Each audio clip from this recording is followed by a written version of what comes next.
Yoweri Kaguta Museveni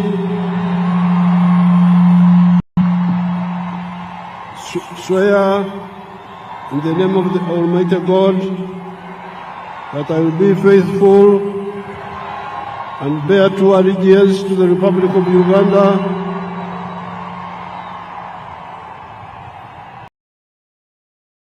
and that I will preserve, protect, and defend the Constitution. So help me God.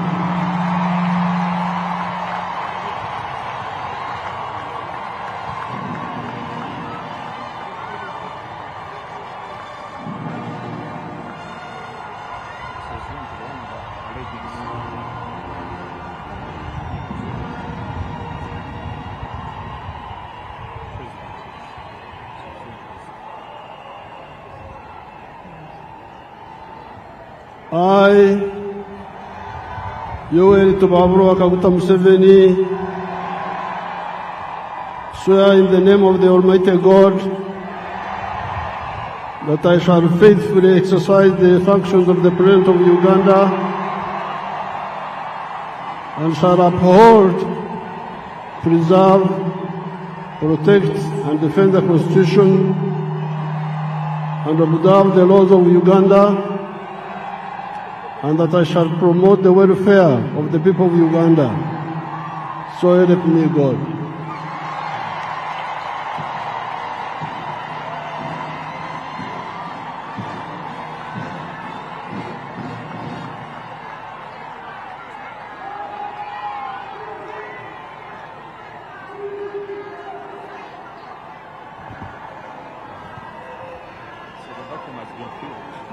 The vacuum has been filled.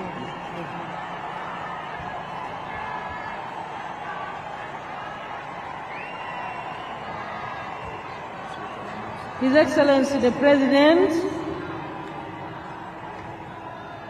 has successfully taken the oath of allegiance and the oath of presidency.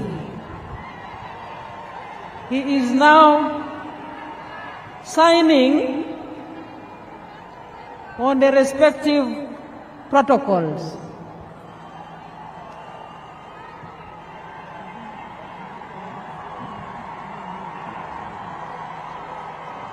Excellencies, invited guests, ladies and gentlemen, we now have a new president.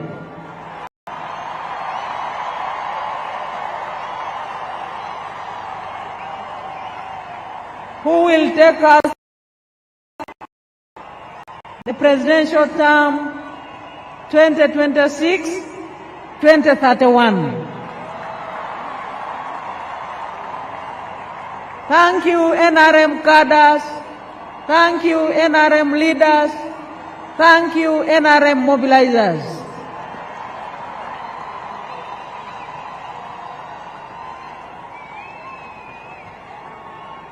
His Excellency the President is signing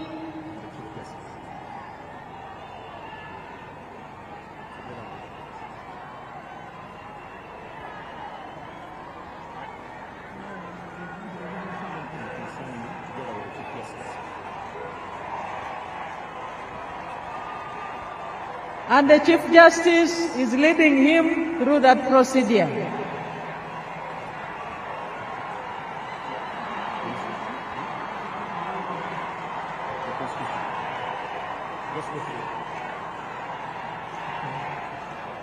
His Excellency the President will now receive the instruments of power of the Republic of Uganda. He has received the Constitution. His Excellency is now receiving the national flag. Those are the instruments of power.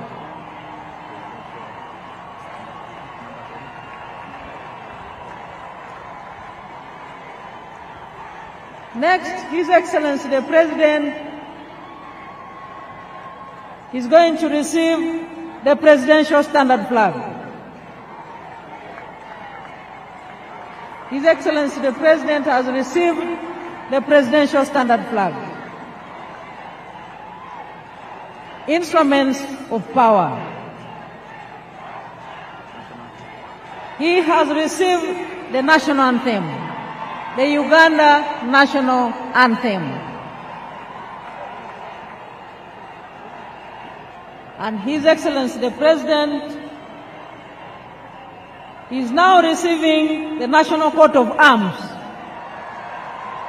The National Coat of Arms.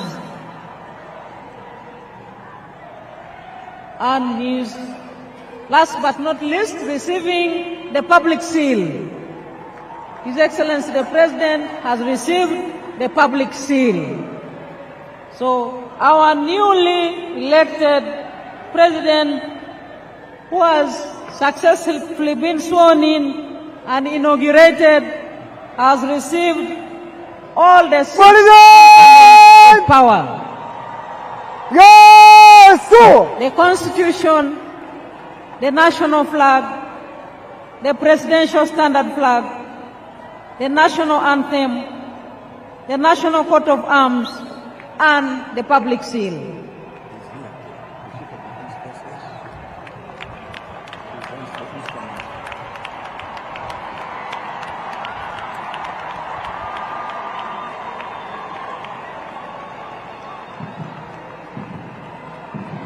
He has also received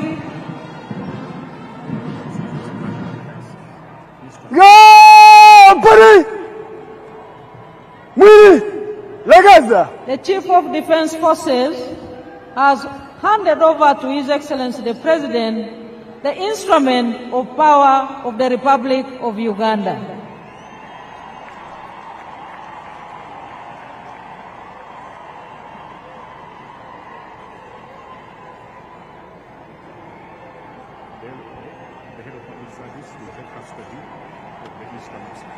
The head of public service is the custodian of the power, and they have indeed been. Yes, sir.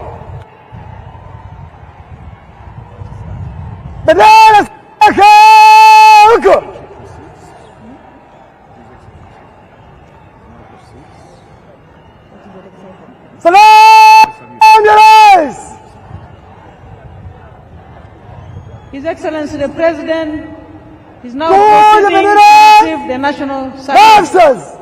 Parade Commander.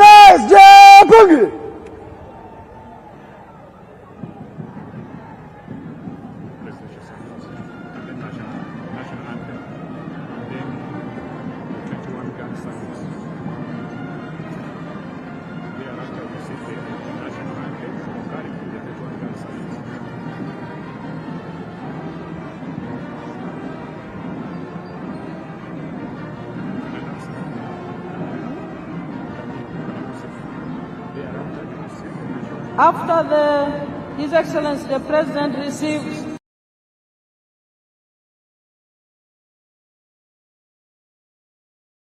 the presidential salute, we shall have the national anthem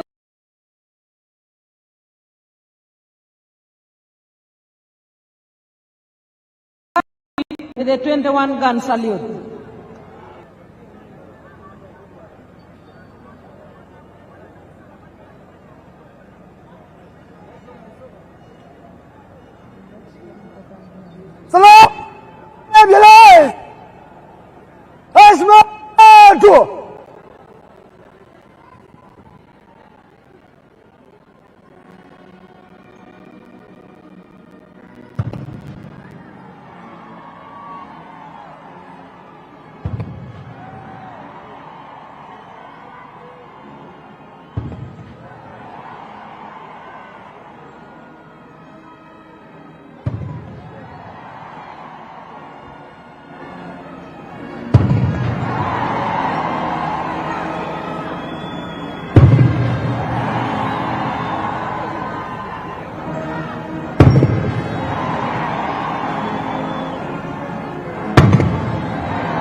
nyuma yuko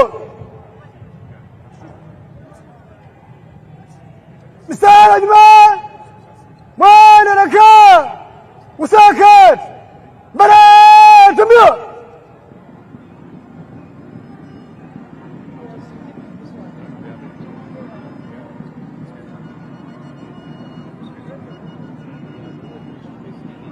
They are finished. They are finished. It's already up. Okay, it's done. The flag, maybe just one us. The flag has been hoisted. And we now start the new flag. It's up.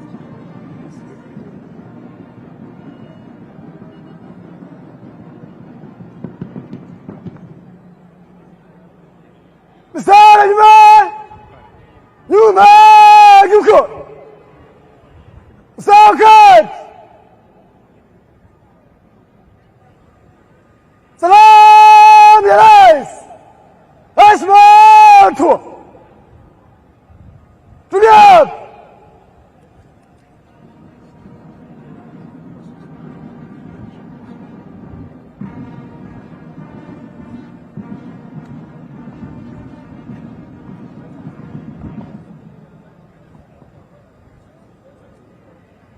Mheshimiwa Rais wa Jamhuri wa Uganda na Amiri Jeshi Mkuu, gwaride rasmi la kuapisha iliyoandaliwa na Jeshi la Ulinzi ya Wananchi wa Uganda iko tayari kwa ukaguzi wako Mheshimiwa Rais.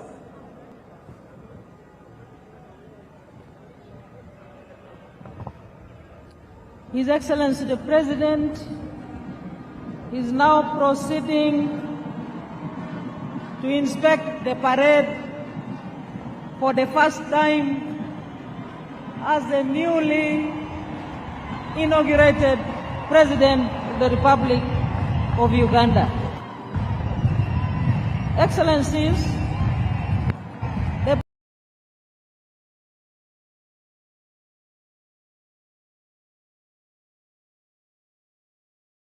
presidential standard flag marking the beginning of the presidential term 2026-2031.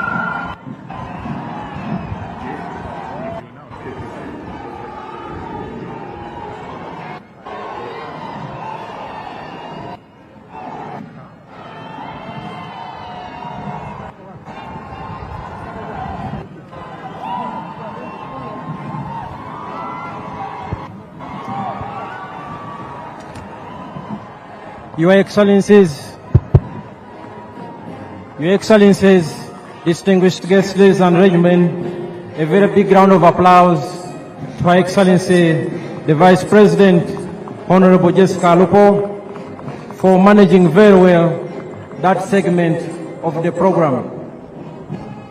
We earlier on saw the President take the oath of allegiance, the oath of the President, and then receive the instruments of power of the Republic of Uganda. He also received the instruments of national defense from the Chief of Defense Forces and Senior Presidential Advisor, Special Operations General Muhoozi Kainerugaba, and those included the shield and the scimitar or the general's sword, and they were well received, and we now have the President fully in charge as willed by the majority.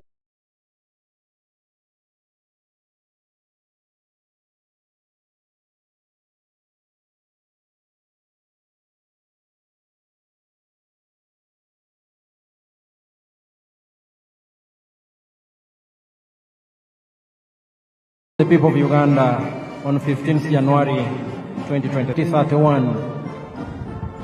His Excellency the President and Commander-in-Chief is accompanied by the Chief of Defense Forces and Senior Presidential Advisor for Special Operations, General Muhoozi Kainerugaba, and the Parade Commander, Brigadier General John Bosco Asinguza.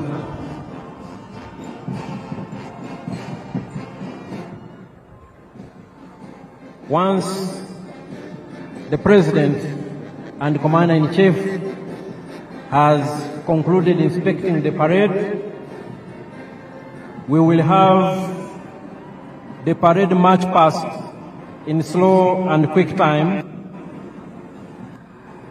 and also an arms display of selected UPDF arms. They will join in after the parade has marched past in a quick time. And the UPDF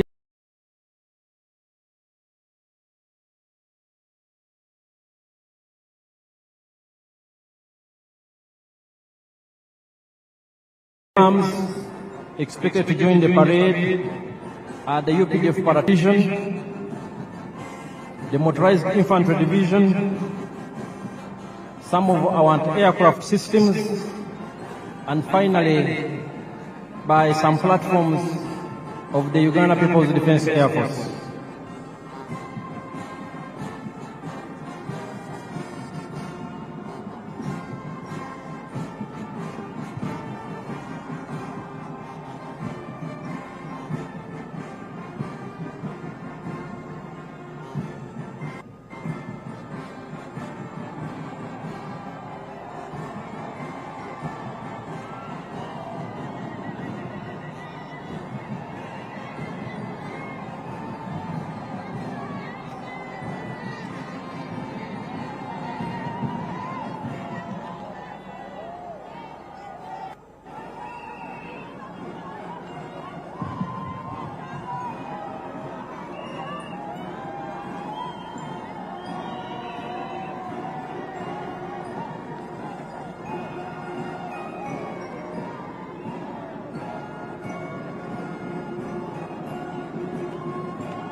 The newly sworn-in President of the Republic of Uganda for the new term 2026-2031 is still inspecting the parade.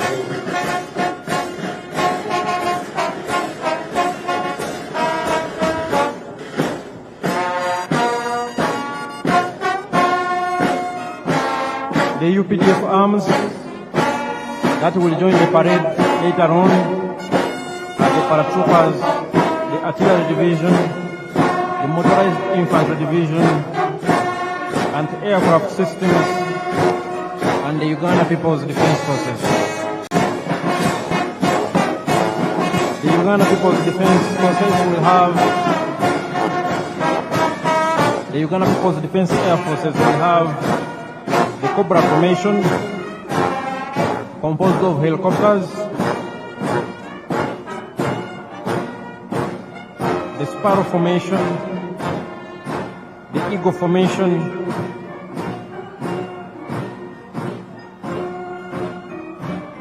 the Puma formation, and the Tiger formation.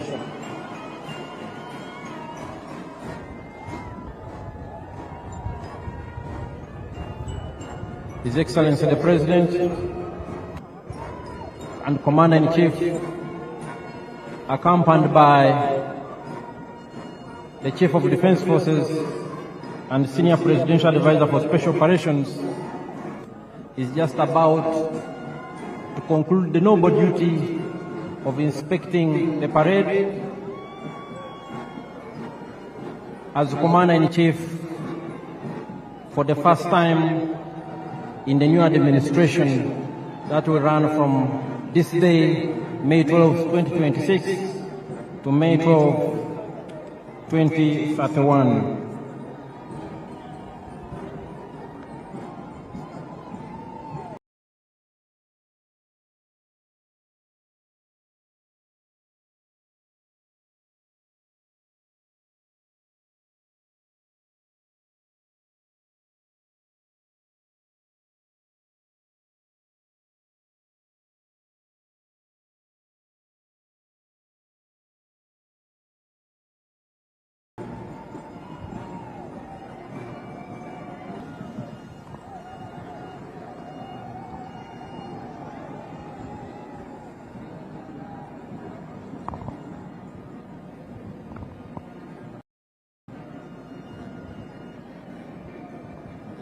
Mheshimiwa Rais, gwaride.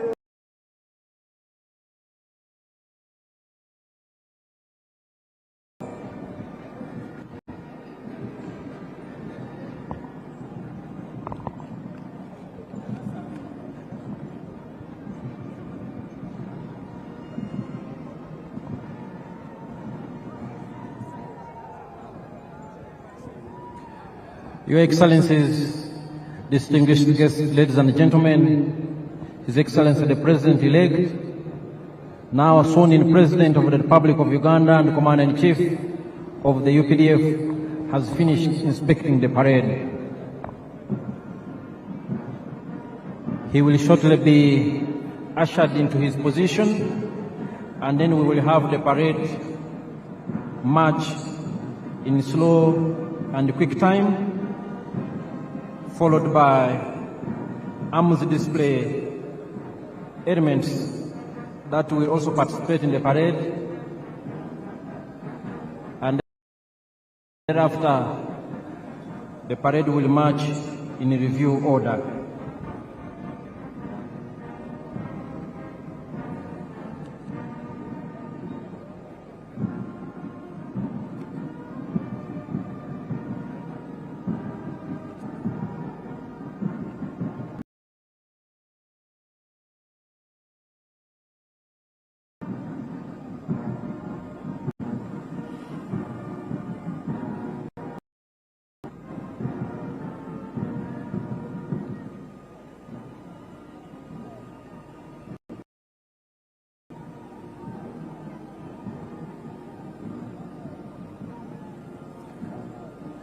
Earlier on, we witnessed the noble and constitutional duty performed by the chairperson of the Electoral Commission and the Chief Justice of the Republic of Uganda. We also thank very well.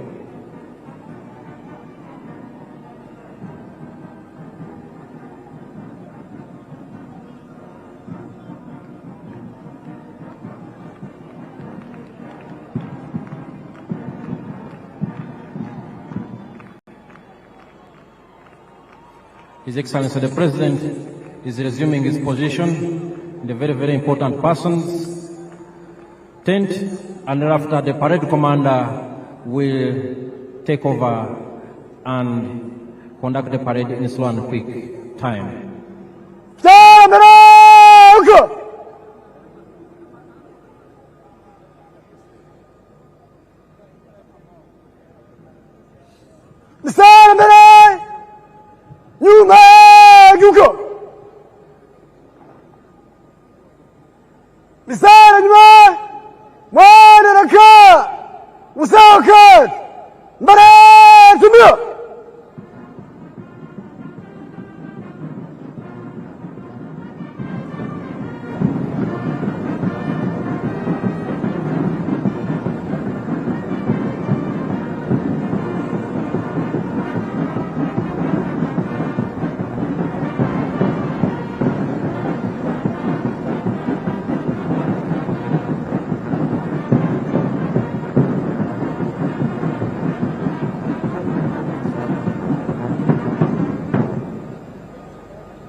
the parade commander, Brigadier General John Bosco Kasinguza, has invited the brass band composed of the UPDF, the Uganda Police, and the Uganda Prison Service to assume their position as the parade prepares for the march past in slow and quick time.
Napita mbele kwa heshima, kwa mwendo wa pole na mwendo wa haraka. Kikundi cha kwanza chuongoza kwa ujumla, chapa miguu.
Your Excellencies and distinguished guests, the color party is right in front of the dais.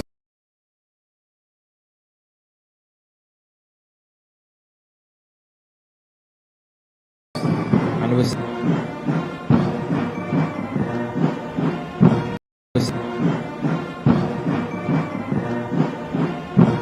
Your Excellencies and distinguished guests, the parade is now in slow march. Enjoy the parade.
Your Excellencies and distinguished guests, the parade has switched to quick march.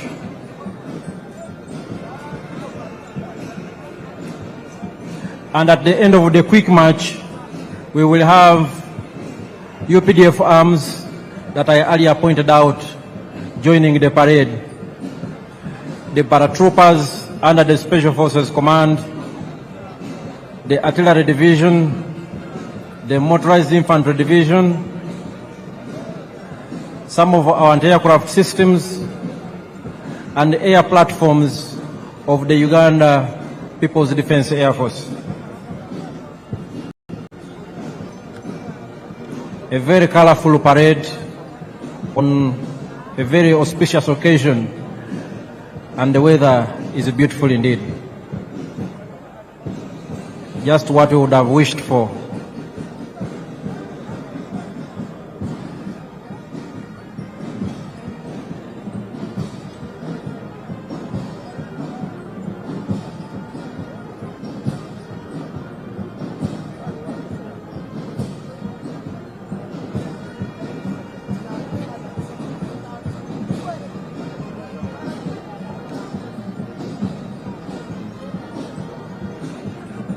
The party is right here with us in quick march.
Your Excellencies, distinguished guests, ladies and gentlemen, like I had earlier alerted you, the parade is now being joined by arms grounds anytime from now. But in the meantime, the arms display is led by the UPDF Artillery Division.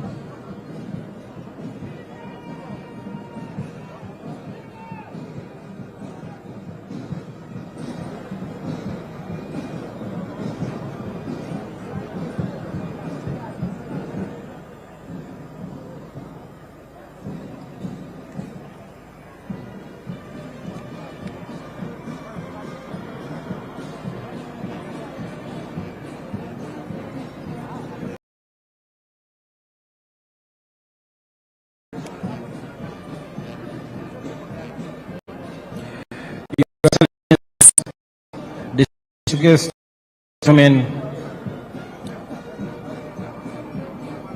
what you are seeing now in front of you is some of the UPDF arms that have joined the parade at this point,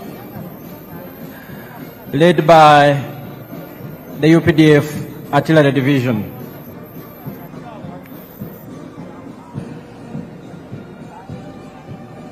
Your Excellencies and distinguished guests, the story of the UPDF has been told for a long time, but every time the story is as fascinating to listen to as the first time. The UPDF traces its humble beginnings to the National Resistance Army, a small guerrilla force that launched a protracted people's struggle in February 1981 under the indefatigable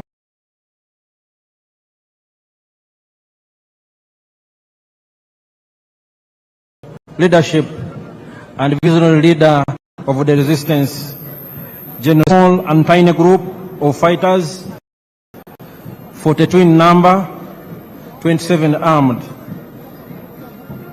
which attacked Kabamba February 6, 1981. In 1986, the NRA became the National Army, and upon the adoption of the 1995 Constitution, was renamed the Uganda People's Defense Forces. The NRA, now UPDF, has transformed over the years, and these are some of the very modern equipment in the possession of the Uganda People's Defense Forces that has ensured we keep the peace and security in our country and contribute to regional peace and stabilization operations. Your Excellencies and distinguished guests, in front of you are still elements of the UPDF Artillery Division.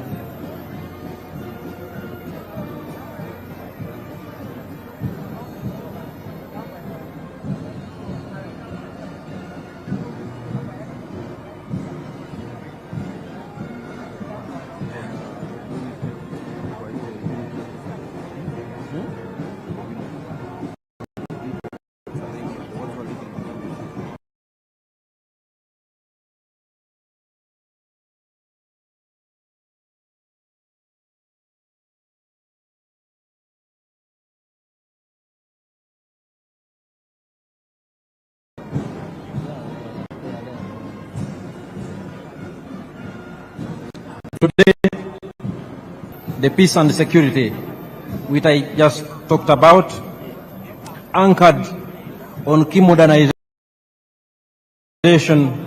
and professionalization themes, such as equipped and trained for combat and peace support operations. And indeed, what you see here are some of those arms that define the UPDF as a modern, experienced combat force that is ready to do its job. Major General Daniel Kakono. Your Excellencies and distinguished guests, ladies and gentlemen, right now in front of you are elements of the motorized infantry division of the Uganda People's Defense Forces.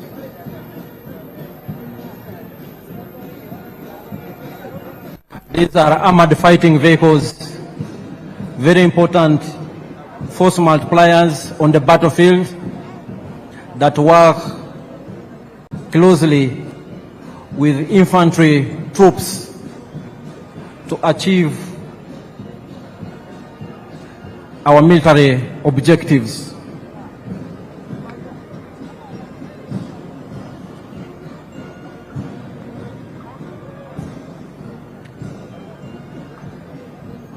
These are elements of the Motorized Infantry Division. The UPDF is equipped and trained for combat, and we are ready for any assignment as guided by the President and the Commander-in-Chief. The UPDF has also greatly enhanced its rapid deployment capability and our ability to sustain the tempo of operations in any environment. As you can see, the different arms of the UPDF imply, the UPDF's well-attained capability to conduct joint combined operations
enhancing our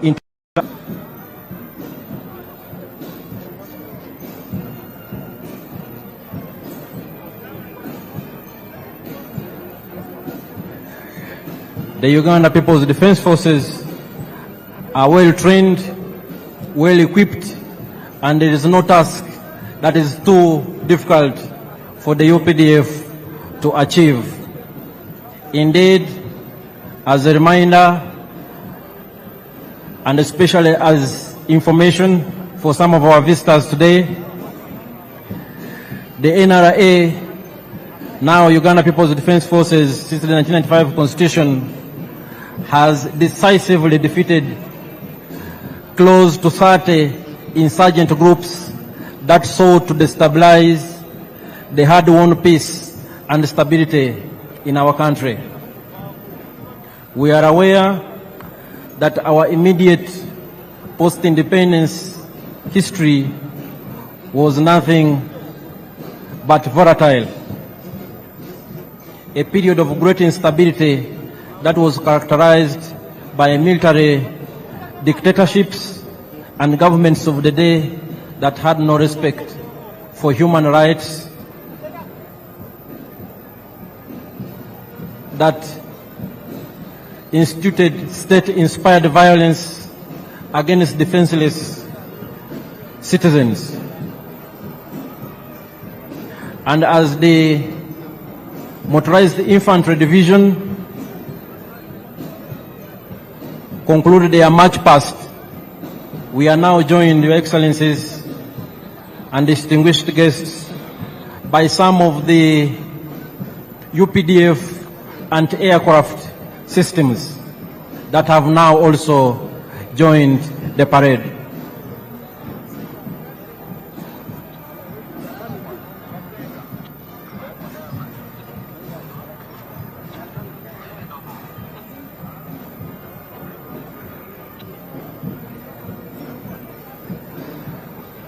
What you are seeing before you are some of the UPDF anti-aircraft systems.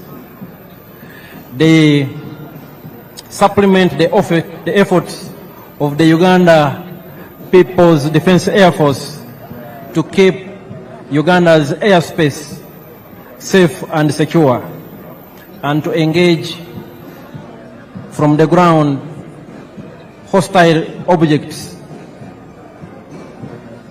in the air within the territory of the Republic of Uganda.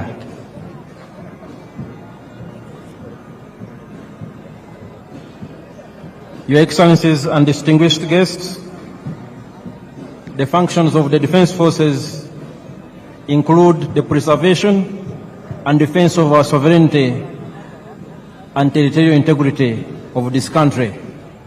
And as you can see, we are well equipped to undertake that function. We also cooperate with and support the civilian authority in national emergencies and other disasters. And most importantly, we promote and foster strong harmony, understanding between the Defense Forces and the wananchi.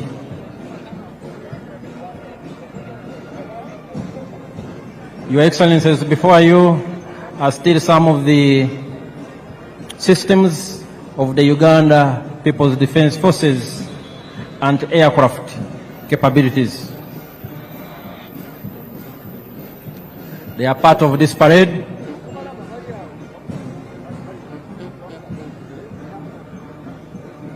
Any moment now, we will also witness the dropping of paratroopers on these very grounds. The other arm of the UPDF, the Uganda People's Defense Air Force, will also join the parade any moment from now, approaching these parade grounds from the eastern direction.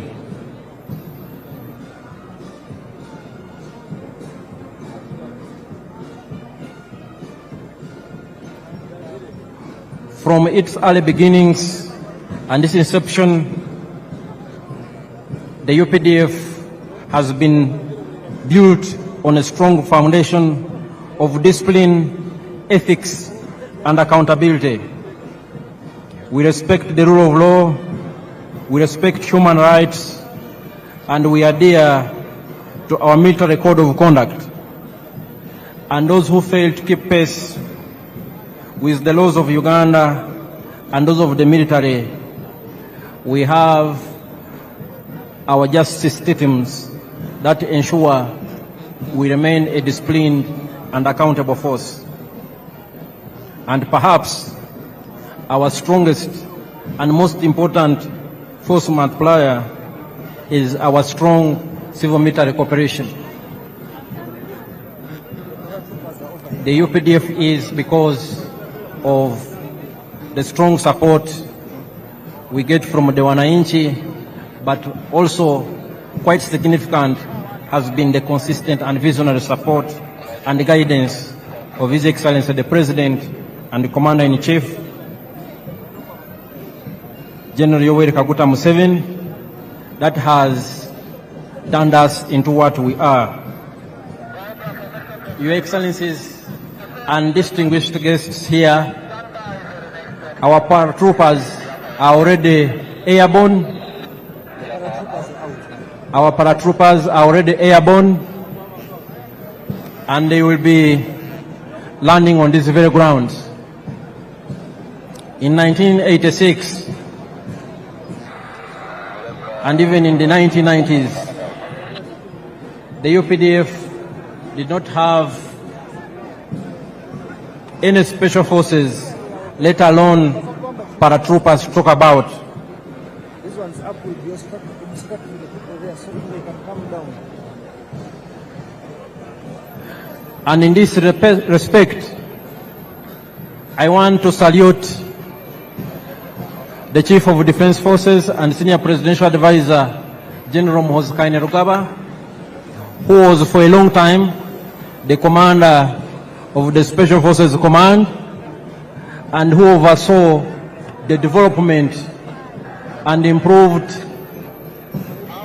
capability of Uganda's Special Forces and the paratroopers whom we are about to see land on these very, very special ceremonial grounds here at Kololo. Our paratroopers are already airborne. Those who have and still possess good sight have probably already seen some, and they are descending here in a very controlled and orderly fashion. These are your own sons and daughters. Paratroopers, a very important element of the Special Forces Command.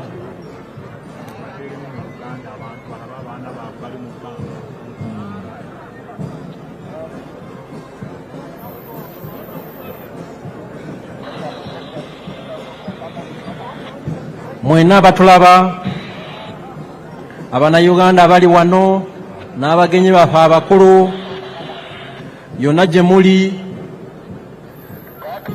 tuli ku mukolo wano e Kololo Ceremonial Grounds, mukolo mukulu, mukolo munene ogubadde gw'okulayiza omukulembeze w'eggwanga ayalondebwa n'Abannayuganda mu ngeri nnene nnyo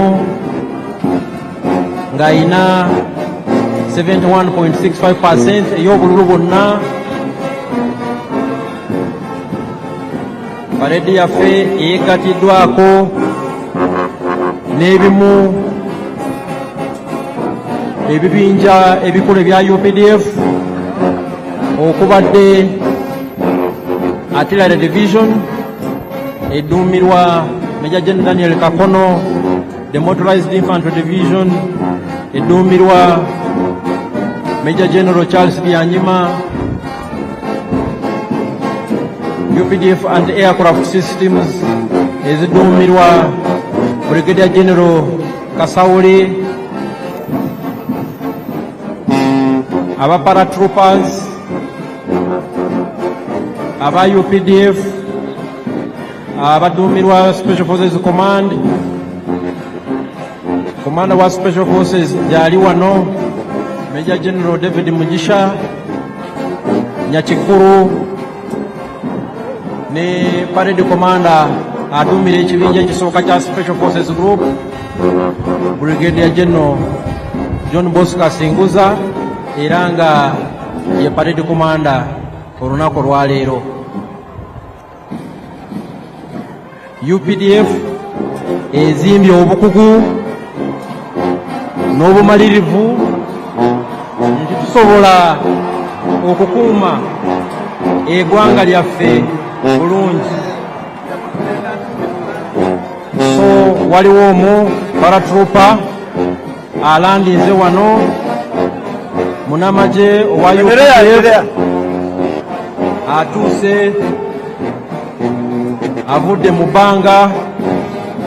Buno bwe bukugu bwe tugamba obwa UPDF bwerina, era nga ebibinja bino byonna ebya UPDF bikolaganira wamu okulaba nti tukuuma eddembe mu ggwanga lyaffe ne mu operation zonna ze tubeeramu mu mirirwana gyaffe okulaba nti tulina eddembe mu nsi yaffe n'abalirwana baffe. UPDF twagala si ggwanga lyokka, naye tulina n'obuvunaanyizibwa bw'okulaba nti tukolera awamu nga Africa okukuuma eddembe n'okulaakulanya kontinenti yaffe eya Africa.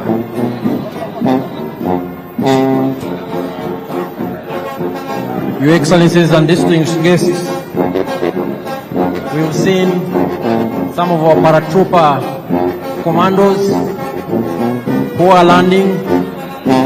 They descended from very high in the skies and they have joined the parade, and they were indeed part of the parade.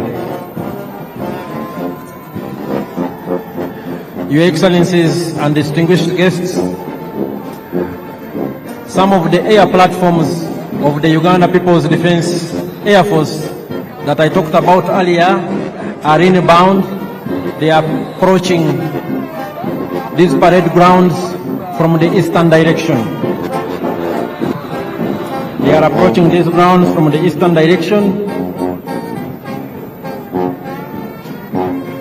They are led by the Cobra Formation. The Cobra Formation is composed of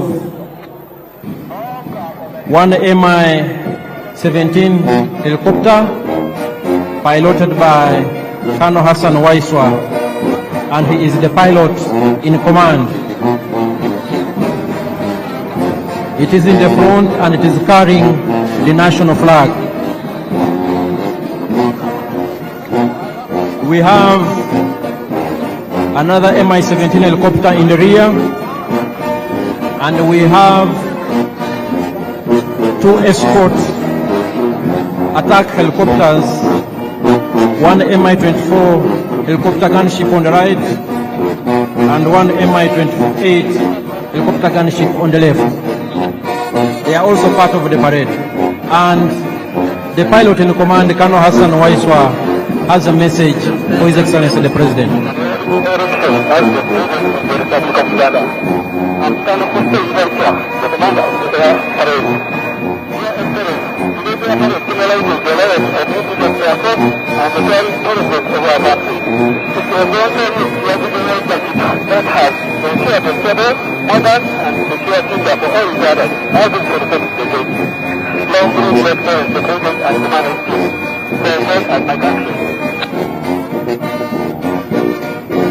That was Colonel Hassan Waiswa.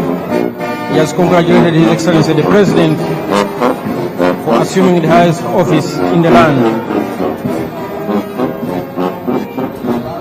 Your Excellencies and distinguished guests, ladies and gentlemen, the different arms on display of the Uganda People's Defense Forces indicate our acquired capabilities to engage in joint combined operations. These elements work together to achieve one military objective. Here we have the helicopters in Cobra formation.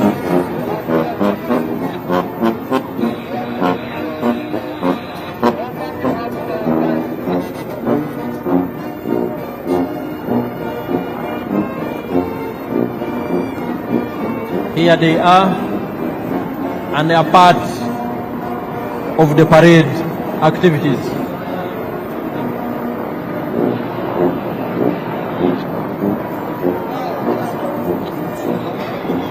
Your Excellencies and distinguished guests, the Cobra formation is followed by the Sparrow formation.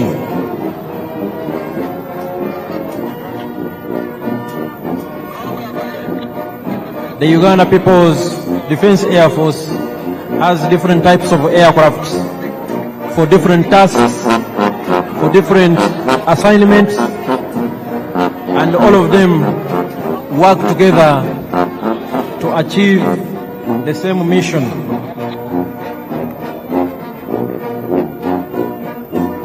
We have transport aircraft, we have combat aircraft of all types, we have surveillance aircraft of all types,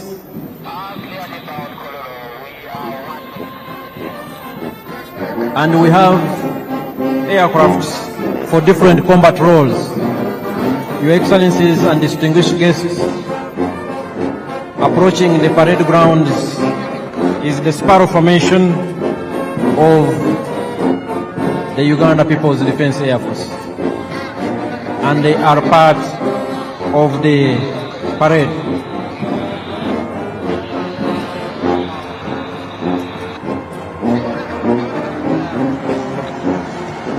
The parade is still ongoing with the participation of these select UPDF arms, and right now what we are watching before us is the Uganda People's Defense Air Force platforms. The Sparrow formation is followed by the Eagle formation. All these aircrafts, ladies and gentlemen, are piloted by Ugandan pilots, well trained, they know their job, and all Ugandans, wherever you are, you should be very proud of what your sons and daughters have been able to achieve. For instance, the pilot in command is Colonel Hassan Waiswa, a senior pilot.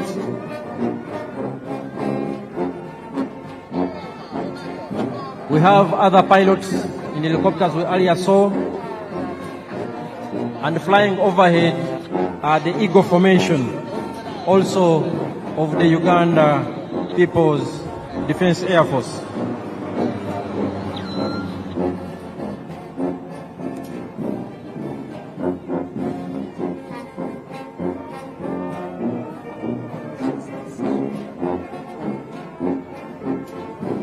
Your Excellencies and distinguished guests, next on display from the Uganda People's Defense Air Force is the Puma Formation.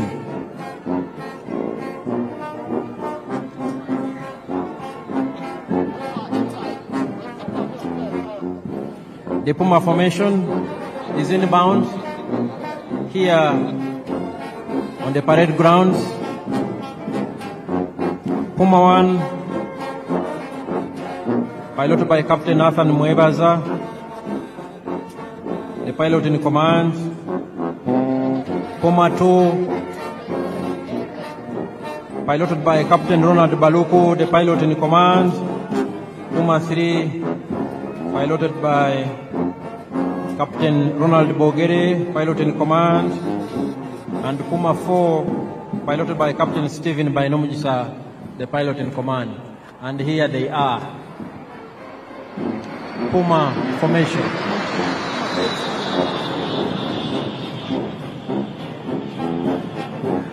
Your Excellencies, distinguished guests, ladies and gentlemen, we will have one of the Puma 4 aircraft coming back here on the parade grounds to conduct some maneuvers. And as I will remind you, the Uganda People's Defense Forces is composed of 4 services: the Land Forces, the Air Forces, the Special Forces, and the Reserve Force. All the 4 different services of the Uganda People's Defense Forces have been on display this afternoon. Puma 4 is here, one of our elite pilots. Puma 4, piloted by Captain Stephen Bainomujisa.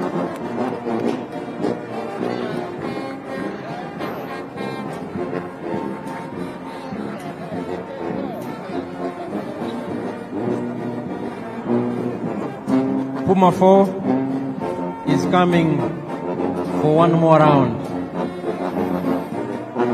And Puma 4 will be followed by the Tiger Sukhoi.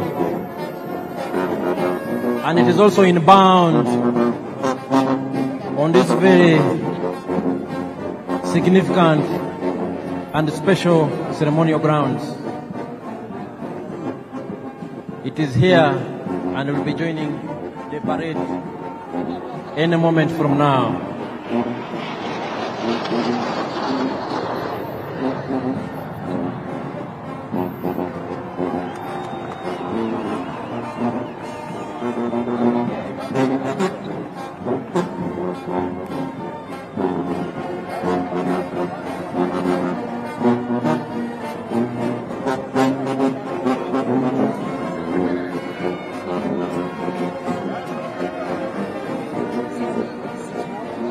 Puma 4 is coming to exit and will be followed by the Tiger Sukhoi.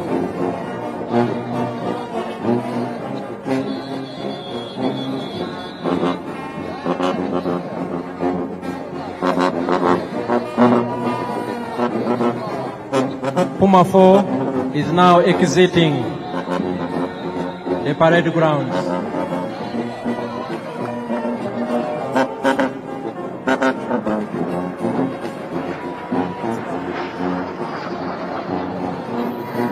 quite impressive indeed. Your Excellencies, ladies and gentlemen, we will now have the last presentation from the Uganda People's Defense Air Force, the Tiger Sukhoi, and here it is on the parade grounds.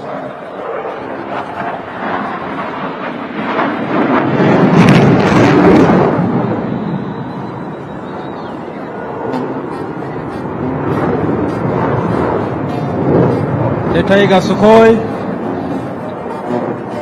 has joined the parade ground and is piloted by Lieutenant Emmanuel Sajabi, the pilot in command, and he is co-pilot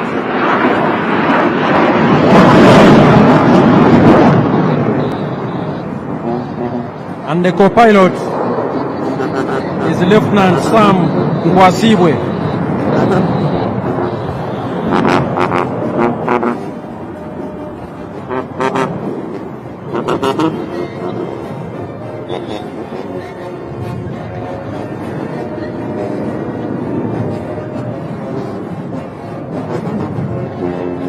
There it is, Lieutenant Emmanuel Sajabi and Lieutenant Sam Mwasibwe in charge of the Tiger Sukhoi.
The Tiger Sukhoi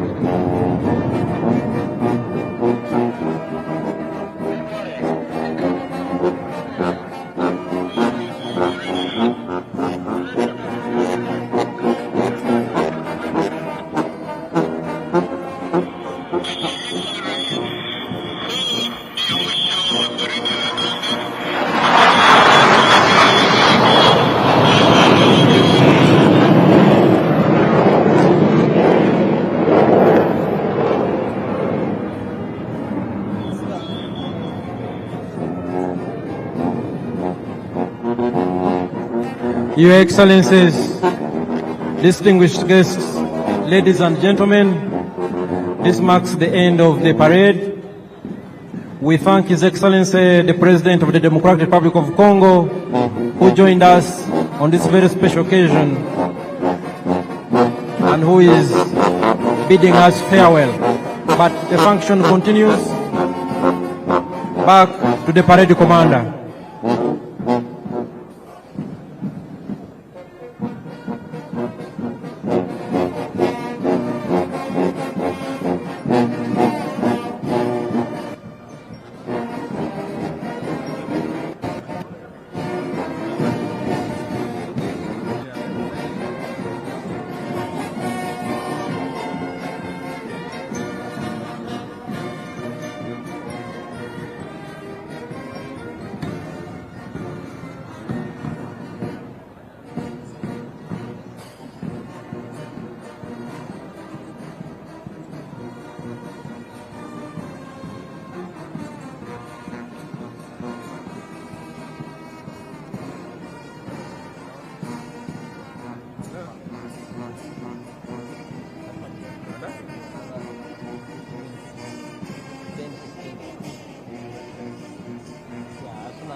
Your Excellencies and distinguished guests, that was the full UPDF parade. that was augmented by UPDF arms on display,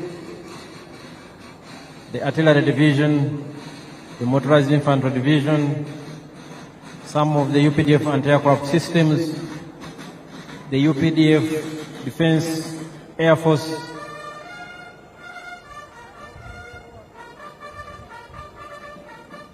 the UPDF Defense Forces Air Force, and the paratroopers under the Special Forces Command.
kafia kichwani tu.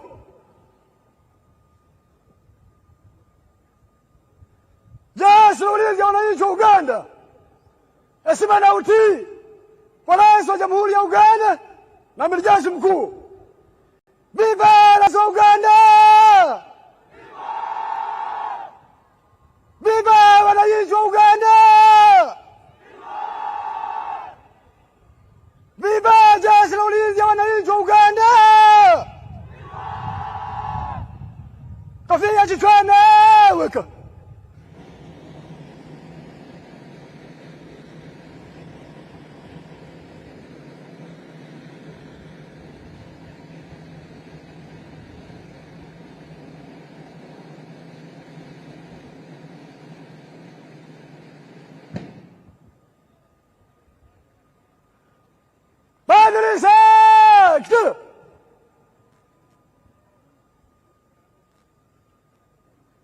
Bendera Samia weka.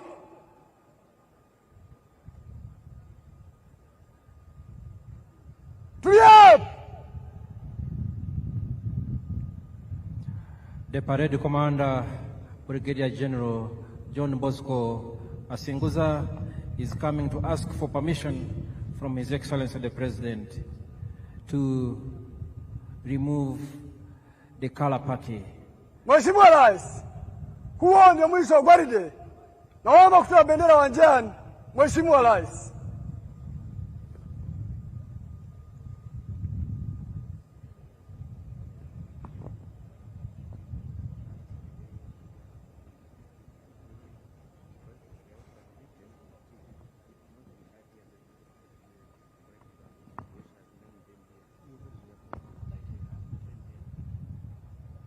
Turja bendera!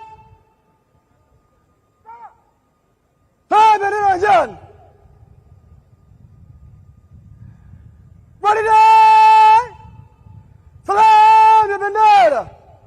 Heshima tu!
Your Excellencies and distinguished guests, the President and Commander-in-Chief, General Museveni, granted permission to the Parade Commander, Brigadier General John Bosco Kasinguza, to march off the colors from the parade.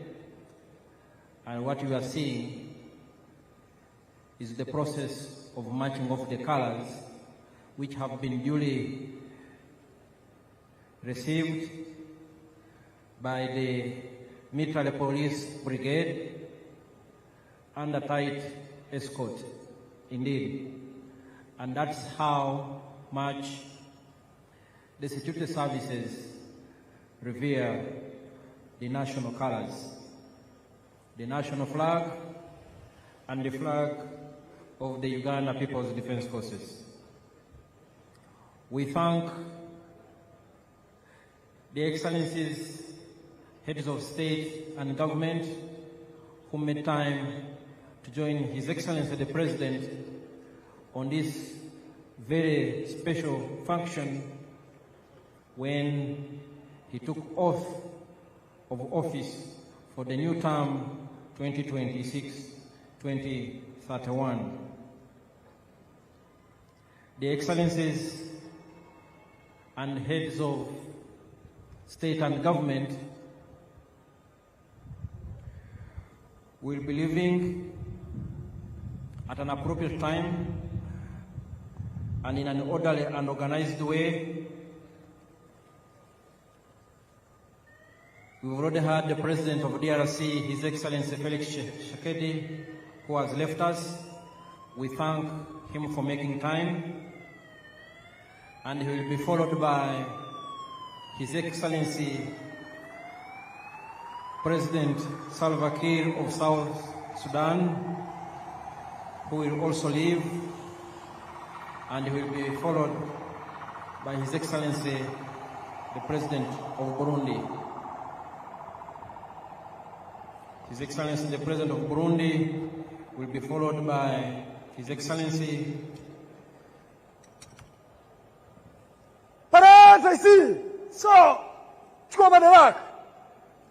the President of Togo,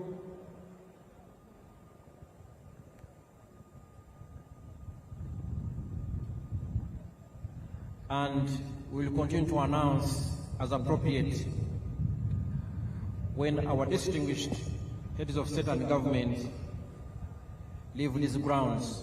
We request the members of the public and all distinguished guests in your respective capacities to remain seated. Remain seated.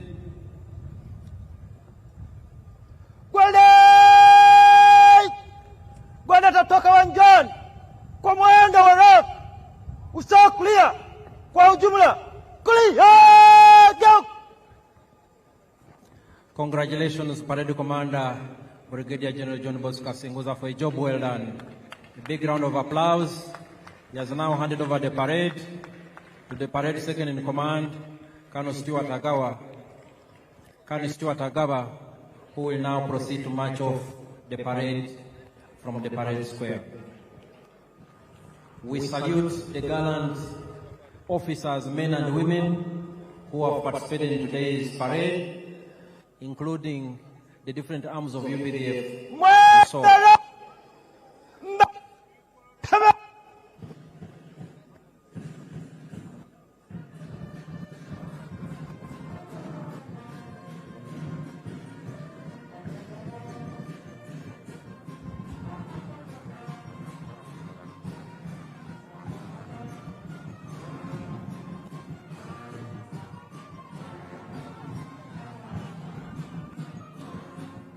marching off. After that, they will be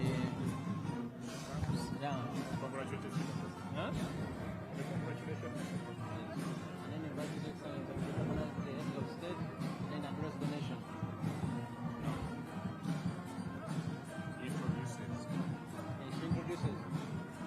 Shall follow the proclamations. Your Excellencies and distinguished guests, ladies and gentlemen, a big round of applause to the officers, men and women, who have given us a very colorful parade performance. Thank you very much. I will now hand over back to my co-MC, the Permanent Secretary, Minister of Foreign Affairs, Honorable Vincent Bajire, who will in turn invite the Director of Ceremonies, Her Excellency, the Vice President, Honorable Jessica Alupo. Over to you, Honorable Vincent Bajire.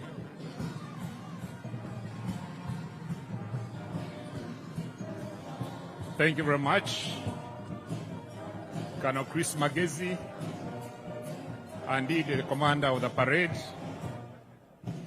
for that excellent job that you have done. Your Excellency and distinguished guests, the Director of Ceremonies, Her Excellency the Vice President, will now congratulate His Excellency the President upon assumption of the highest office in the land, and thereafter she shall introduce visiting heads of state and government to His Excellency the President. Your Excellency Jessica Alupo.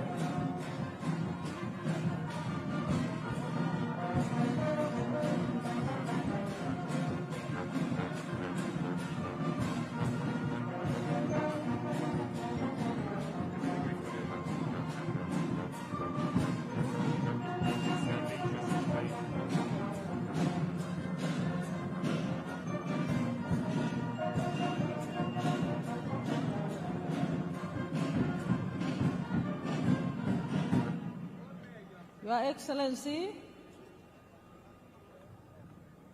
distinguished guests, the parade commander has taken us through a very spectacular parade,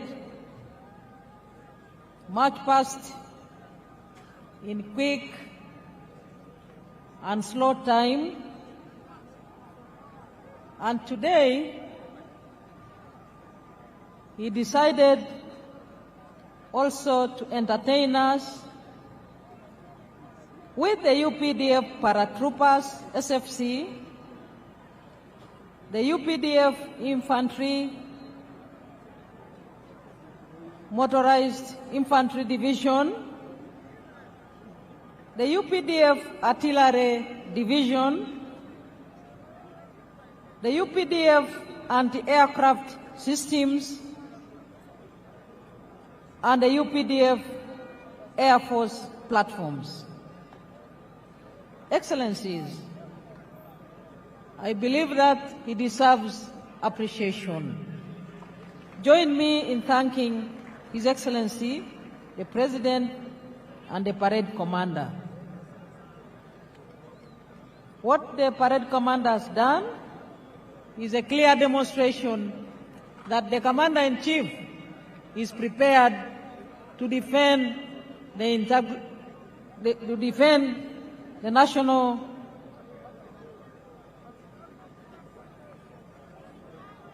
interests of the people of Uganda, and indeed to secure the whole country and the region. Your Excellencies, visiting heads of state and government, and other distinguished heads of delegations, the Right Honorable Anita Among, the Speaker of Uganda Parliament, and your colleagues, the Speaker of the Senate of Kenya, the Right Honorable Kingi Amason, the Chairperson of the National Council of Namibia, the Right Honorable Lucas Sinimbo Muha, the Right Honorable Joseph Ngere Pasiko, the Speaker of the Transitional National Assembly of South Sudan, Her Excellency Mabo Memory Chinomona, President of the Senate of the Parliament of Zimbabwe, Right Honorable Joseph Ntakiru Timana, Speaker of East African Legislative Assembly, Right Honorable Dr.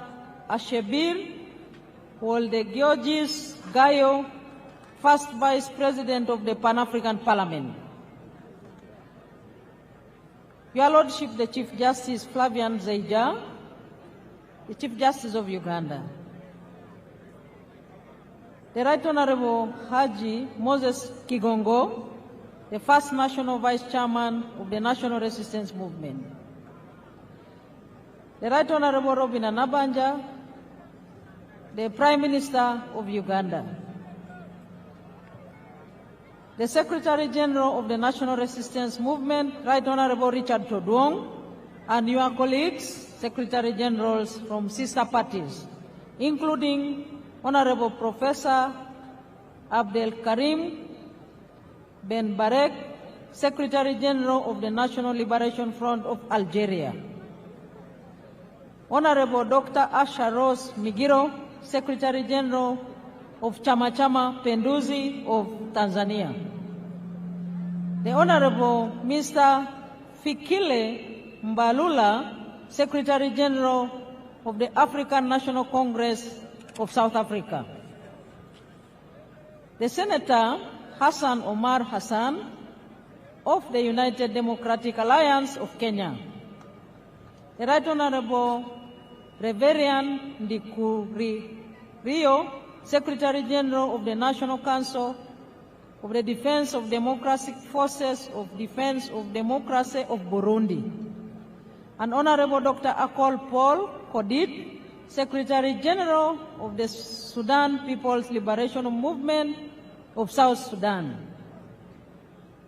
and the Zimbabwe African National Union Patriotic Front, the Right Honorable Abedlicho Mchube, Right Honorable Dr. Justin Nsengiyumva, Prime Minister of the Rwanda Patriotic Front, and the Honorable Atupele Austin Muluzi, President of the United Democratic Front of Malawi. My colleagues, ministers present, Excellencies, heads of diplomatic missions, honorable members of parliament and other political leaders present, our cultural leaders, our religious leaders, ladies and gentlemen. Your Excellency, I am now left with two brief items to present to you, and then I will proceed to welcome you to speak to us. And the first of the two brief items is to congratulate you. Your Excellency, I wish in a special way to welcome all delegations that have come from far and near to be part of this historic occasion. I take the singular honor to congratulate Your Excellency, the President of the Republic of Uganda, on your election victory and indeed on your swearing in and inauguration, which has just taken place. Your Excellency's score of 71.65% in the 2026 presidential elections is evidence of the massive support that you and the NRM enjoy in the country. Your victory in all areas across the country also symbolizes your achievements, popularity, and the comprehension by all the people of Uganda in the politics of interests. Allow me to use this very opportunity to congratulate and thank the NRM party that nominated you as their preferred candidate and supported your re-election. I would like to thank all the candidates that participated in the electoral process at the presidential level, members of parliament, and in all other local government electoral positions. A very warm congratulations and thank you to you all Ugandans that took part and exercised your right to choose leaders at all levels. In a special way, Your Excellency, I wish to thank all those who rendered support in any way that they did for you, our candidate, Yoweri Kaguta Museveni, during and after campaigns. Finally, today is an occasion to celebrate our constitutional order.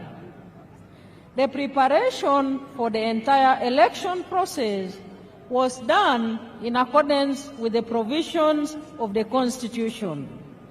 For that, I would like to thank the Electoral Commission for the meticulous preparation and execution of the elections under the law. This swearing-in ceremony is, therefore, a testimony that constitutionalism remains our pillar in exercising our mandate. I wish, in a special way, to thank the armed forces, the UPDF, the Uganda Police, Uganda prisons, and the intelligence services for securing the country during the entire elections period and for the peace and stability that has set the foundation for the economic growth of our country with the speculated $500 billion GDP annually in the very near future. Once again, Your Excellency, I extend my congratulations to you and wish you good health and success in the coming term of office. Excellency, I associate with the theme of this swearing-in and inauguration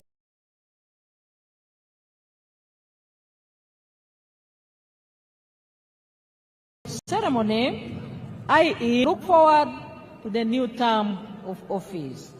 I thank you once again for joining us in your respective delegations on this momentous occasion. I am now left with one item, Your Excellency, and that is to quickly introduce to you the guests here present with us and all the people of Uganda. Firstly, Your Excellency, we are joined by His Excellency Hassan Sheikh Mohammed, President of the Federal Republic of Somalia. Second, we have Her Excellency Dr. Samia Suluhu Hassan, President of the United Republic of Tanzania. Your Excellency, we also have His Excellency Daniel Francisco Chapo, President of the Republic of Mozambique. We have here with us His Excellency Fure Ezozina Gazimbe, President of the Council of Ministers of the Republic of Togo. And we also have His Excellency Salva Kiir Mayardit, President of the Republic of South Sudan. Your Excellency, we do have His Excellency Brahim Gali, President of Sahrawi Arab Democratic Republic.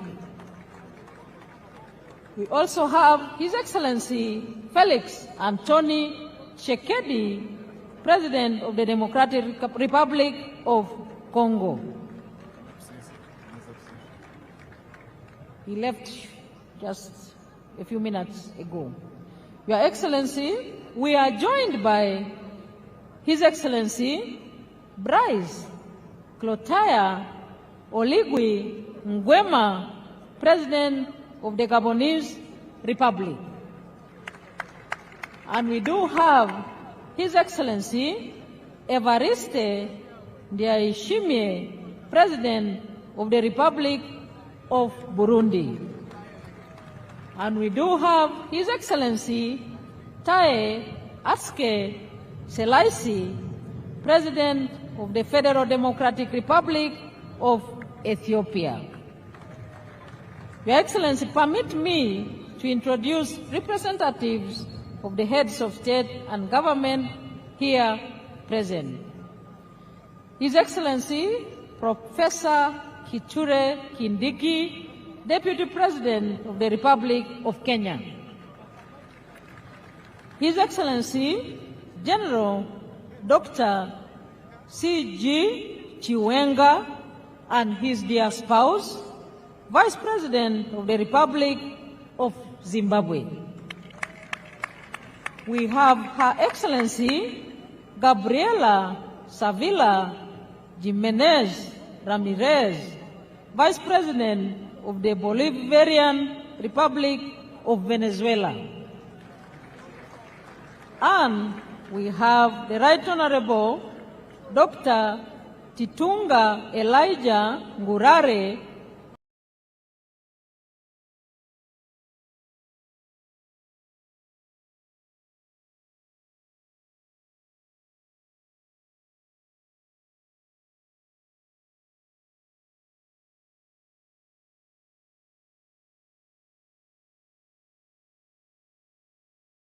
Prime Minister of the Republic of Equatorial Guinea. And we have Senator Thulisile Dala, Deputy Prime Minister of the Kingdom of Eswatini. Your Excellency, may also take this opportunity to introduce to you the former heads of state and government who have graced this occasion with their physical presence. We do have His Excellency Olusegun Obasanjo, former President of the Federal Republic of Nigeria. We are joined by His Excellency Haile Mariam Desalegn Boshe, former Prime Minister of the Federal Democratic Republic of Ethiopia. Your Excellency, you are joined by His Excellency Jakaya Kikwete, the former President of the United Republic of Tanzania. We are also joined by His Excellency Uhuru Kenyatta, the former President. Thank you. Former President of the Republic of Kenya. Your Excellency, distinguished ladies and gentlemen, I further take this opportunity to introduce and welcome the following representatives of the heads of state and government here present. We have His Excellency Azuz Nasri, President of the Senate of the People's Democratic Republic of Algeria. His Excellency Losang Jamkan, Special Envoy and Vice Chairman of the Standing Committee of the People's Republic of China. We have Senator George Akuma, Secretary to the Government of the Federation of the Federal Republic of Nigeria. And His Excellency Abdoulaye Diop, Minister of Foreign Affairs and International Cooperation of the Republic of Mali. We do have Dr. Ohenyo Butale, Minister of International Relations of the Republic of Botswana. And we are joined by Her Excellency Olga Gisalaine Ebob Babarak Babakas, Minister of Social Development of the Republic of Congo. Your Excellency, we are joined by Honorable Angie Motsheka, Minister of Defense and Military Veterans of the Republic of South Africa.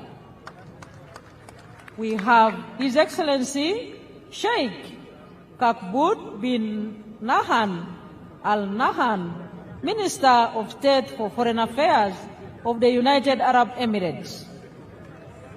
We have Her Excellency Onishi Yohei, Parliamentary Vice Minister of Foreign Affairs of Japan.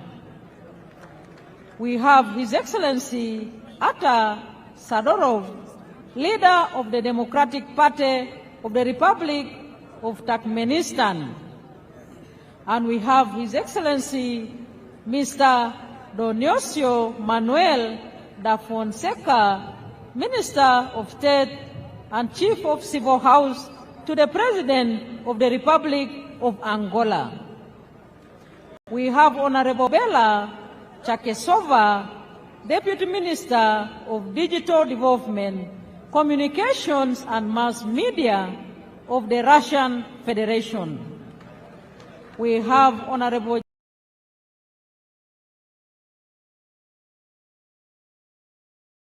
Gaka, Deputy Minister of Foreign Affairs of the Republic of Ghana.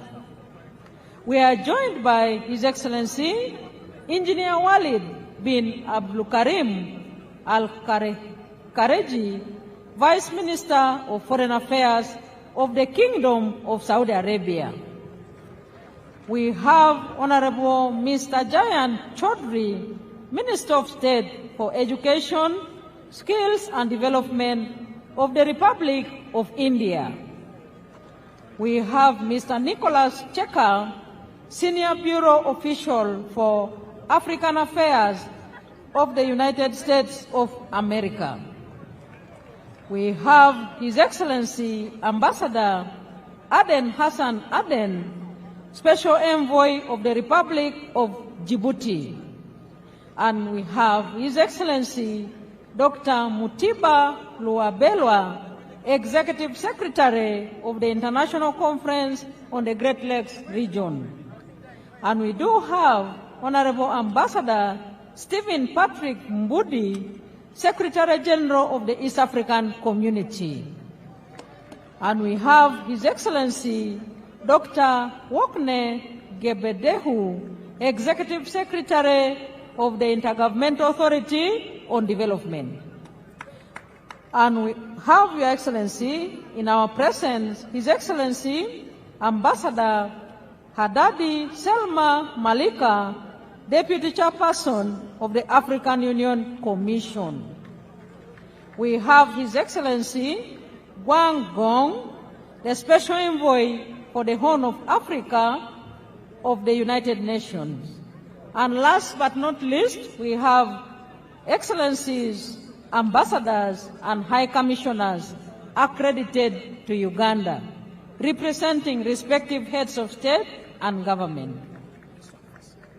And we have, Your Excellency, all members of Cabinet present here, all members of Parliament present here, Right Honorable Deputy Speaker, Secretary General ODM Kenya, Honorable Catherine Omanyo. Your Excellency, it is now my singular honor and privilege to invite you to address us. The floor is yours, sir. Thank you, Your Excellency. Very nice speech. Your names are difficult. But you did a very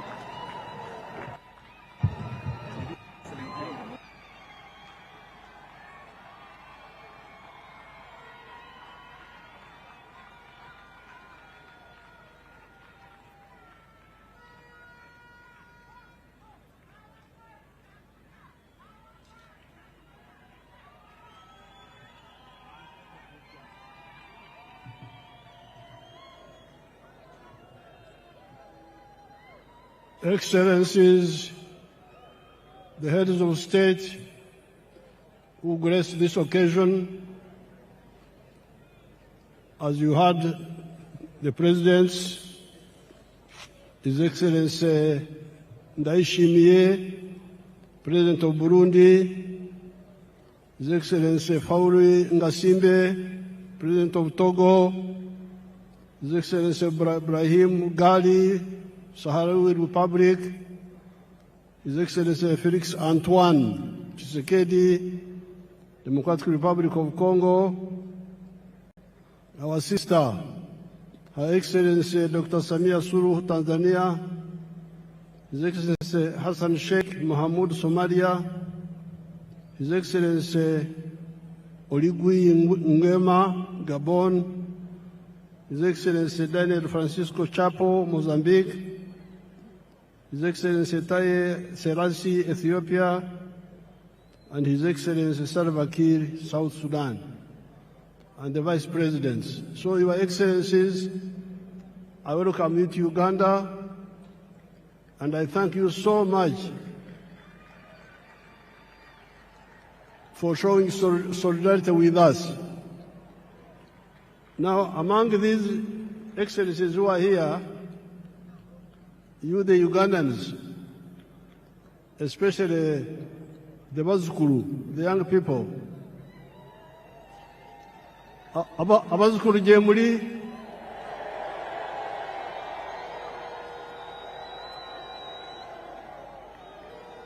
Gye muli naye ebisinga temufaayo kubyetegereza.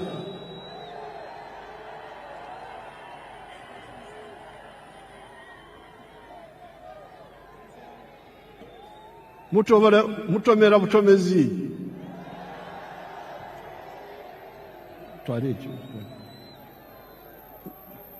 Nze jjajja nkyali wano.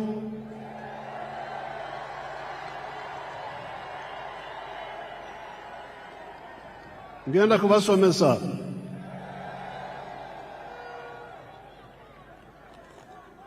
I'm telling these grandchildren, Your Excellencies, I'm telling the grandchildren that they don't know much of the history.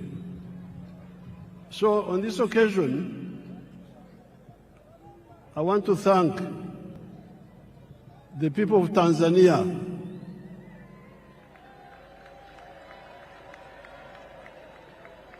because we are here celebrating how Uganda is developing now, how UPDF is strong and so on.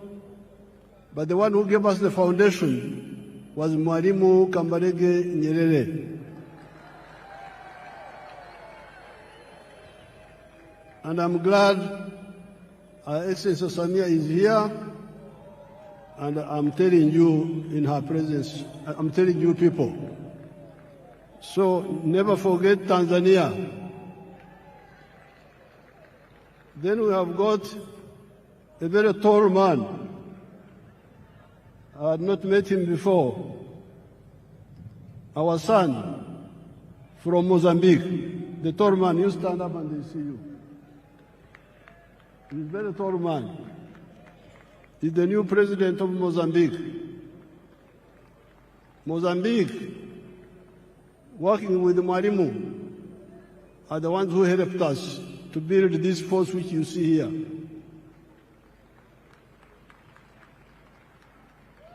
The 28 people I trained in Montepuez, 1976-78, are the ones who built this army which you see here. Then there is the Vice President of Kenya. When Ugandans were running away, many of them would run to Kenya. So those countries in particular, I want you to know how they helped us.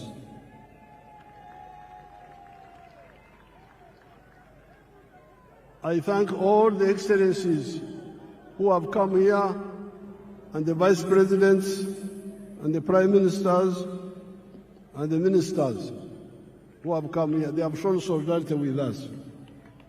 I thank them so much.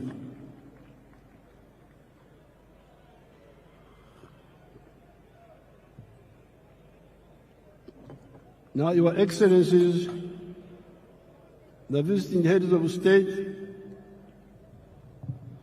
heads of government, and heads of delegations, Her Excellency the Vice President of Uganda and other leaders, all the wananchi, especially the bazukuru, muri mucha bazukuru.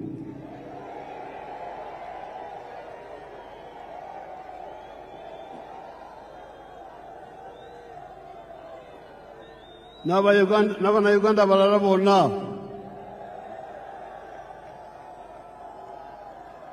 nafa abakadde temutwerabira.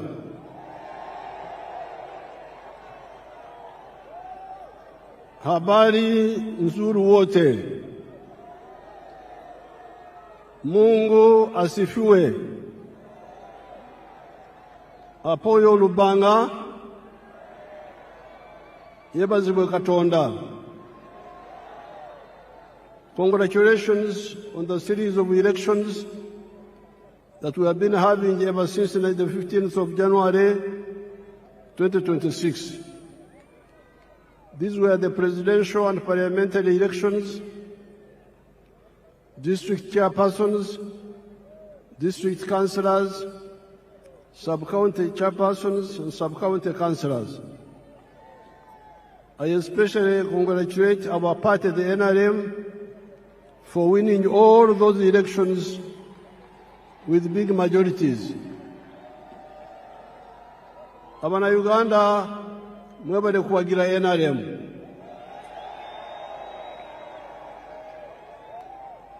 I also congratulate the other parties, such as the DP, the UPC, ETC, that participated in the elections without using violence, and like the party of NUP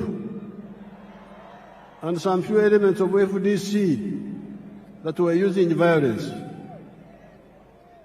The parties under IPOD should clearly lay out agreed guidelines on the do's and the don'ts of election management, according to the laws and the Constitution of Uganda. This Kisanja, Excellencies, is our term for a period. This Kisanja should be regarded as a Kisanja of no more sleep for all Ugandans. Kino ekisanja twetwetaaga abantu okwebaka ate nibeekwasa kino nibeekwasa kiri so nga eddagala liwe liri. This Kisanja should be regarded as a Kisanja of no more sleep for Ugandans. With the advent of the NRM ever since 1986, the families that cared to listen to our message got out of poverty. Amaka agawulirizwa okuwabula kwaffe ne bakola bavada mu bwavu. I'm telling these my Ugandans that the families who have listened to our advice and worked the way we advised them, they got out of poverty. Do you want proof? Mwetaaga obukakafu kambubalage, nze nkozesa firimu sikozesa lugambo. Show us the real estate around Kampala. Show us. Mutulage.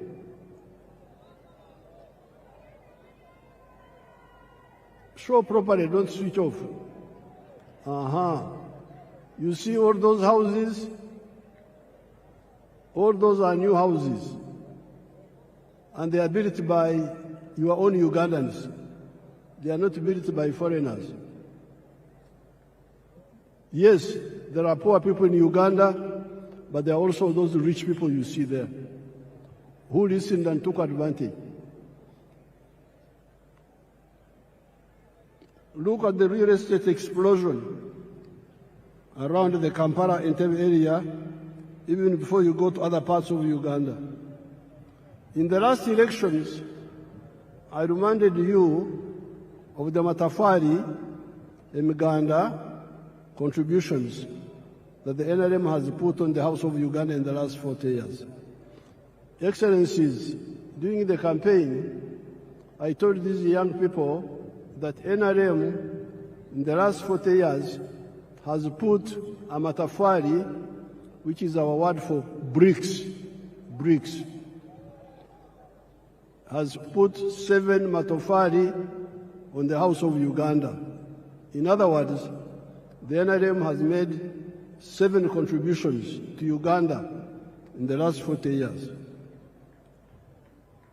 The first one, peace brought about by the NRM ideology of rejecting the politics of sectarianism caused by the reliance by the opportunists on the ideology of emphasizing identity of tribes, identity of religion, instead of emphasizing the interests of wealth creators that depend on their own sweat and develop countries. This is brick number 1. When we rejected the politics of sectarianism, of identity, of tribe, of religion. That's how we're able to unite the people. That's why we win on the first round, because the majority of the people are always with us. All these Bisanja, all these terms, 7 terms, we have never had a real run. We have never had anything below 50%. Why? Because we emphasized the politics of unity, not the politics of sectarianism, not the politics of identity, religion, tribes. If you say religion, there's no religion in Uganda which is majority. If you say sectarian tribe, there's no tribe which is majority. We will not get these numbers. So this is brick number 1, which we put on the Uganda House. Second point, development in the form of economic infrastructure, such as roads, electricity, the piped water, the railways, airports, telephones, etc., and social infrastructure in the form of schools, health centers. You can see some of those there on the screen.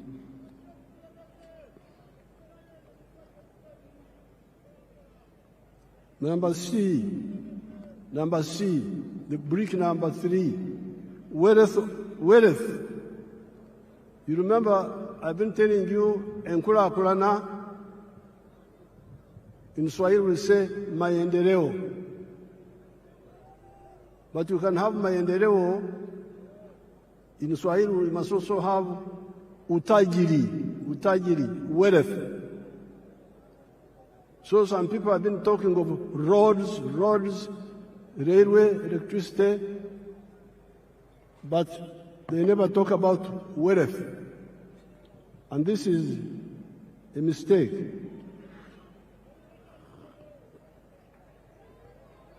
So, from the beginning, we have been telling you that maendeleo, enkulakulana, development, yes, but utajiri, wealth, must be there. Obugaga. And the wealth is by whom? Utajiri ni wa nani? Unaweza kuwa utajiri wa serikali, utajiri wa watu binafsi, utajiri wa familia, utajiri wa company. The wealth can be for the government, parastatal, can be for the individuals, can be for the family or companies. So it is very crucial.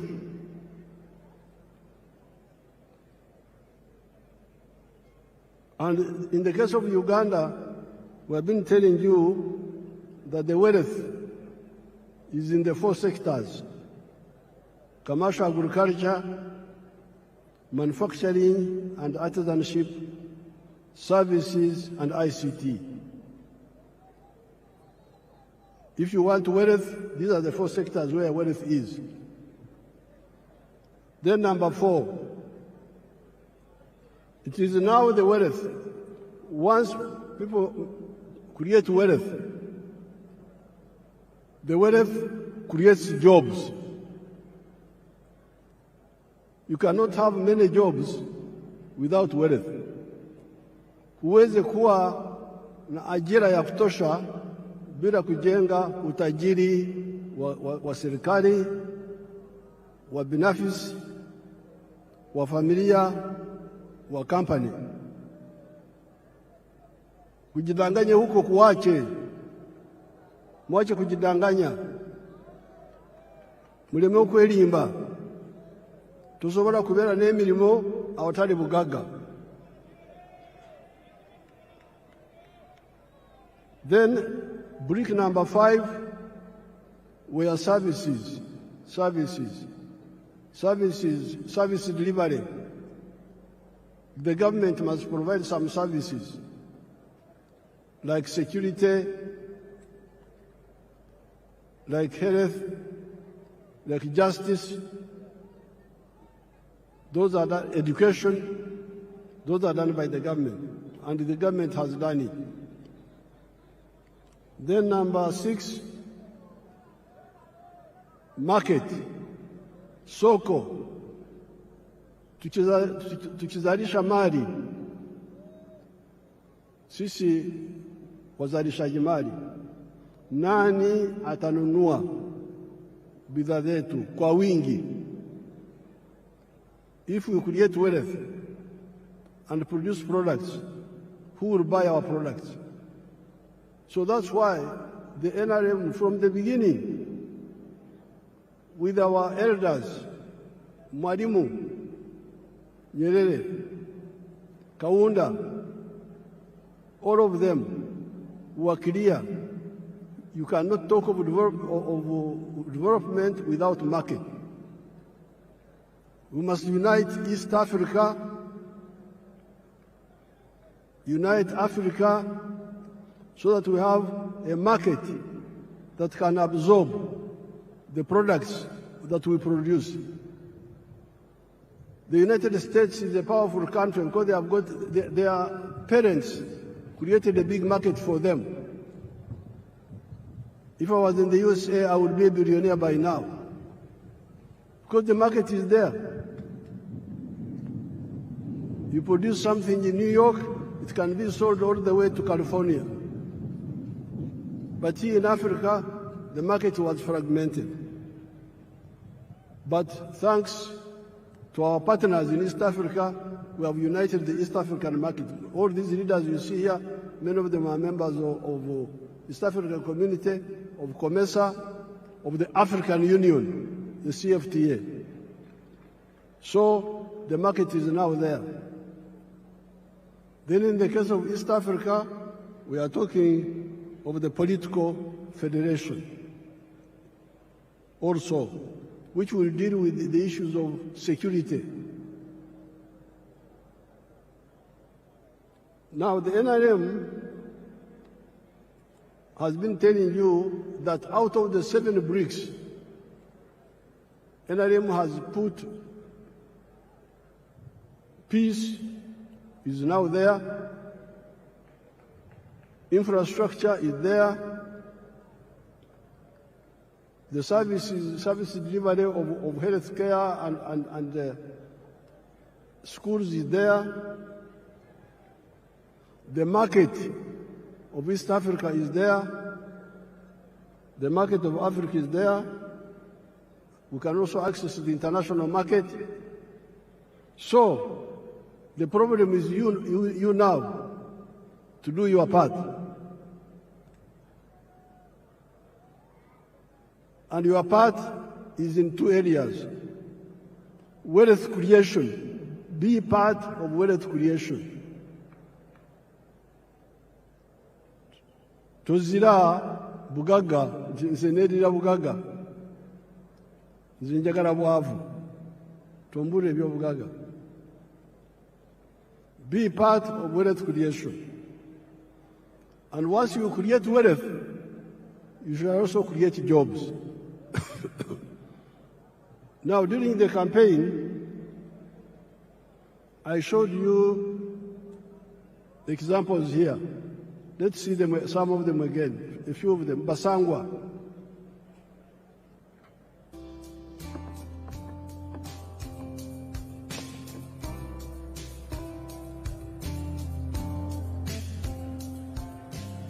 Basangwa Johnson, Managing Director wa Jaka Poultry Farm. Jaka Poultry Farm yaganibwa Bukwenge, Kamuli Municipality, Kamuli District. In 2007, twatandika obulunzi nga tutandikira mu Kamuli County Council by then, mu plot yali 50 feet by 100 feet. There's a foot atano ikumi eda itaka. Tutandika tutya. Twali nga tulina ebyobufuzi wano mu Kamuli nga waliwo ensonga nga chairman wero C5 omugenzi kawugaba mwidukira Katonda mu ekyumulo eky'emirembe nga bamufuuyiremu abantu bangi abaatamu application nga bali kwenda okufuuka ba chairman ba 5. Aye president yaida yatunungamya yakuba tubana abantu mwena mwena temusobola kuba ba chairman ba 5. Aye abantu mujja mukola emirimu egingi ng'okulunda yayogera kulunda embiddi okulunda enkoko byona yabyogerako. Nze napikinga mu kyokulunda enkoko n'atandika efaamu mu 2007 n'enkoko 5. Sawa dino wendogerera ku faamu kuno tize mabega ntambwire. President yaida yankyalira mu 2010 nga nina enkoko 5 yasanuka ino. Sawa dino tutambwire tulina enkoko mitwalo 20 tufulumya amagi etwe 2,000 buli lunaku. Etwe 2,000 livaamu miliyoni 2 buli lunaku. Omwezi liba miliyoni 6. Omwaka tuba tuli mu biliyoni 6 n'ekitundu etuba tukolaki tuyingiza. So tuwuliriza omulamwa gwa president okuva ku kiseera ekyo kakati katukigiireku. President awaire musanyufu ino ku bintu byenkoze era nga buli kaseera nkyekingamu. Wendogera kati tulina abakozi 300 betukozesa. Now you remember I was giving you example of Basangwa. In 2007, I found them fighting for the position of district chairperson, political position. There were many of them. I advised them, why do you all fight for politics? Why don't you look at wealth creation? And I told them what to do, which we have been telling you from 1996. The 7 activities that you can do on a small scale in agriculture and you get out of poverty. Basangwa listened to my advice, and he had a small plot of 20 feet, is it 50 feet by 100, I think. He started rearing chicken for eggs. So he's now a rich man, getting more than 7 billion shillings a year now. But not only is he a rich man now, but he's now employing 300 people. So a poor man who had no wealth, who had no job, now is a rich man, but also has created jobs for 300 other Ugandans, those ones you see there. Then we go to Joseph Ijara of Sherehe.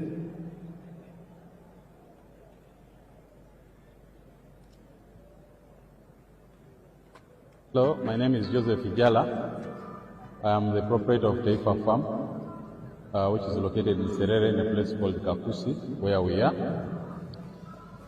And in Taifa we have dairy, poultry, and we also make laundry basso. But we also have the value addition aspect of the farm, where we produce yogurt and pack it, in it for the market. This project started 11 years ago after an inspiration from His Excellency, the President of Uganda, when he had come here and he was teaching people about the 4-acre model. He was having a rally in Soroti, and that time I was working as a taxi driver. He was doing that master business in Soroti. So when I heard this, when I heard he was around, I crossed to go and listen to his story. And he was talking about a 4-acre model, how to improve household income. So when I came back, I was fired because I delayed there at the city of course. And the guy said, we go and eat those words that you had. But I had already this land, 2.5 acres, but I also had local chicken here. But after hearing that, I got inspired to put more effort on raising this chicken. So I raised the chicken to think of about 100 of them. Then I got a small incubator. That was about 64 eggs. So I used that incubator for multiplying my local chicken farm. Eventually I was having 1,500 local chicken around. I was very famous for local chicken. So but then local chicken were not answering my day-to-day So I decided to translate it to layers. In Taifa Farm, we have 10,000 layers, which give me about 310 trays per day, and each tray goes at a price of 10,500. So approximately about 3 million shillings a day from the eggs that we get. Now that is Joseph Ijara of Sherehe, who was wasting time as a taxi driver getting little money. So when he had my speech, he had 2.5 acres back home. He went back and started rearing chicken for layers, for eggs, and dairy.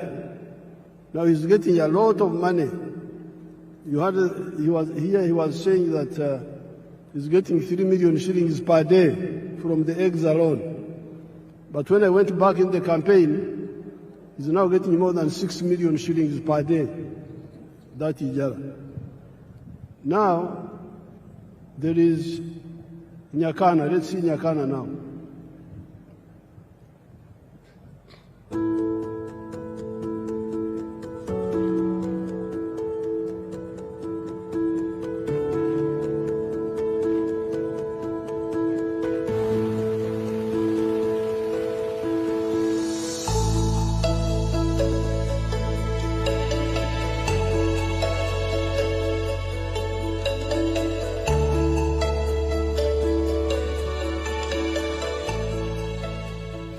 My name is Nyakana Richard from Rwengaju. This village is called Rwengaju village in Karabarole, Poto City. And where we are here is my home and it's my farm. The biggest landlord in this village of Rwengaju is having 7 acres. People are surviving on quarter an acre, half an acre. 80% of the population here, they are on half an acre. They are on quarter an acre. This farm and this home is seated on 1.25 acres. It is surveyed land. And 1 acre of land here, where we are here, is costing 80 million Uganda shillings. It is very expensive to buy land. Our farm is called Kana Farm. It is having 4 economic activities. Number 1, we are in zero grazing of dairy cows. Number 2, we are in poultry, majorly for layer birds. Number 3, we are in feed processing for livestock. And number 4, manure production. The screen is disturbing us. With the poultry, we have 8,500. But Nyakana is using 1.3 acres. He earns net more than 240 million shillings a year and is employing 15 people. Now, this is in 1.3 acres. Uganda has got 40 million acres of good arable land. If only 7 million acres were used the way Nyakana has done it here, just 7 million of the 40 million would create 105 million jobs, more jobs than the whole population of Uganda.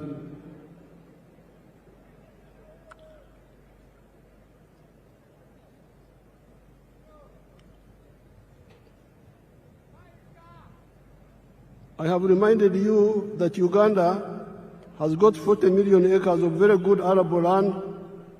If only 7 million of those acres were used the Nyakana way, would create 105 million jobs in small-scale commercial agriculture alone of the 4 acres model or less, and the 7 economic activities.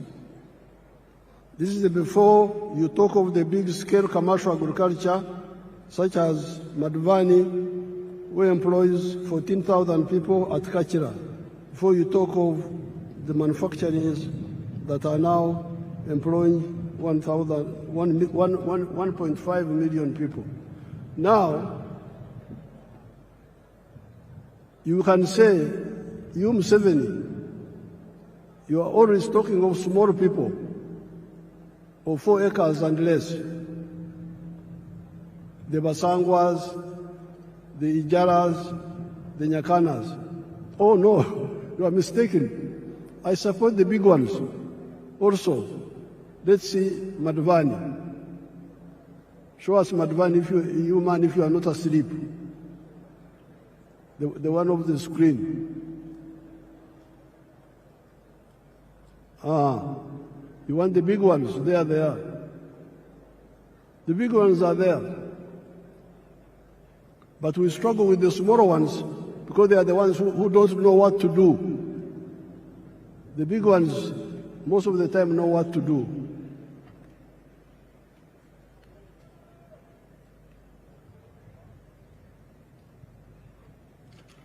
Or before you talk of the services such as hotels, like Sheraton, which employs 400 people, let's see the employees of Kachira, the employees, the workers there, let's see.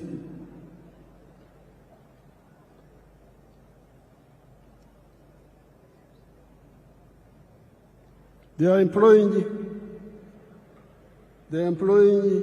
14,000 people in Kachira. Let's look at Sheraton. Sheraton is employing how many people?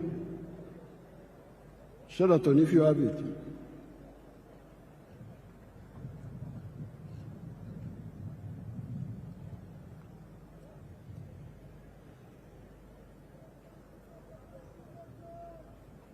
Sheraton is employing 400 people. Let's look at Mbare. Those are employees of Sheraton. See how smart they are. Let's look at Mbare Industrial Park.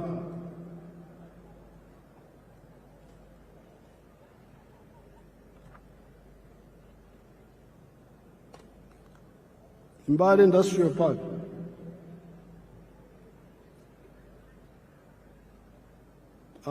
Freeze it. Go back a bit. Freeze there. You can see how many young people are employing in that industrial park. It has got now, when I was last there, it had like 80 factories, and it was employing 20,000 people. This is just one of them. So, the message of the NRM is 2 words. Wealth, Obugaga, Utajiri is the one which produces jobs. Ajira, I think in Swahili they call it Ajira. Emirimu, Jivambugaga.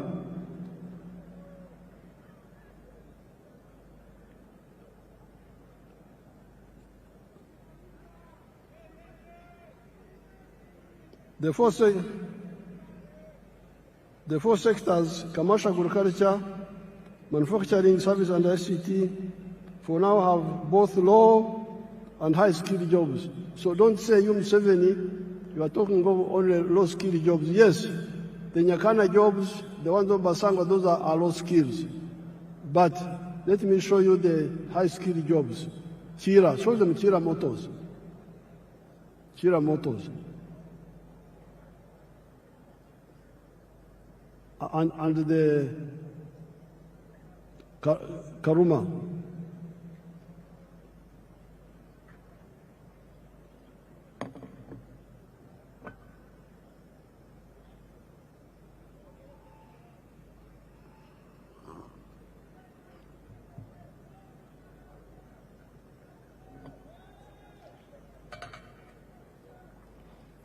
Now all those are skilled workers. Let's see the ones of Chira.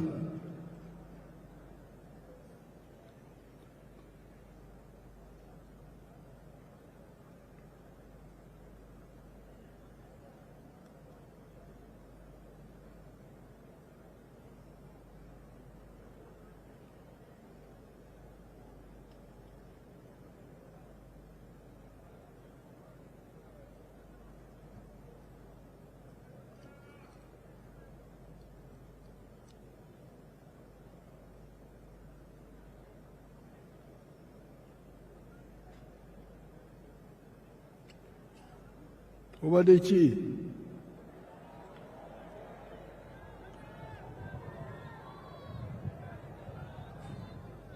Alambaire kulambaala yeebase.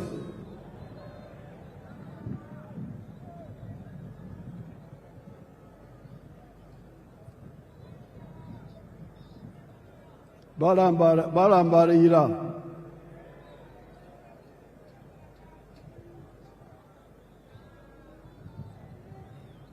Now those are all high-skilled workers.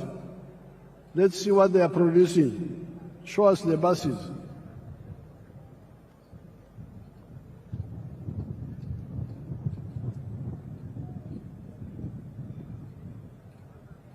When they get out of sleep, they will show us. Let's continue. So, those are the buses now, produced by your own people from zero, totally designed and produced by. There is crying about petrol in the world. For us, we shall go electric. If the petrol disappears, we have got electric buses here. We have no problem.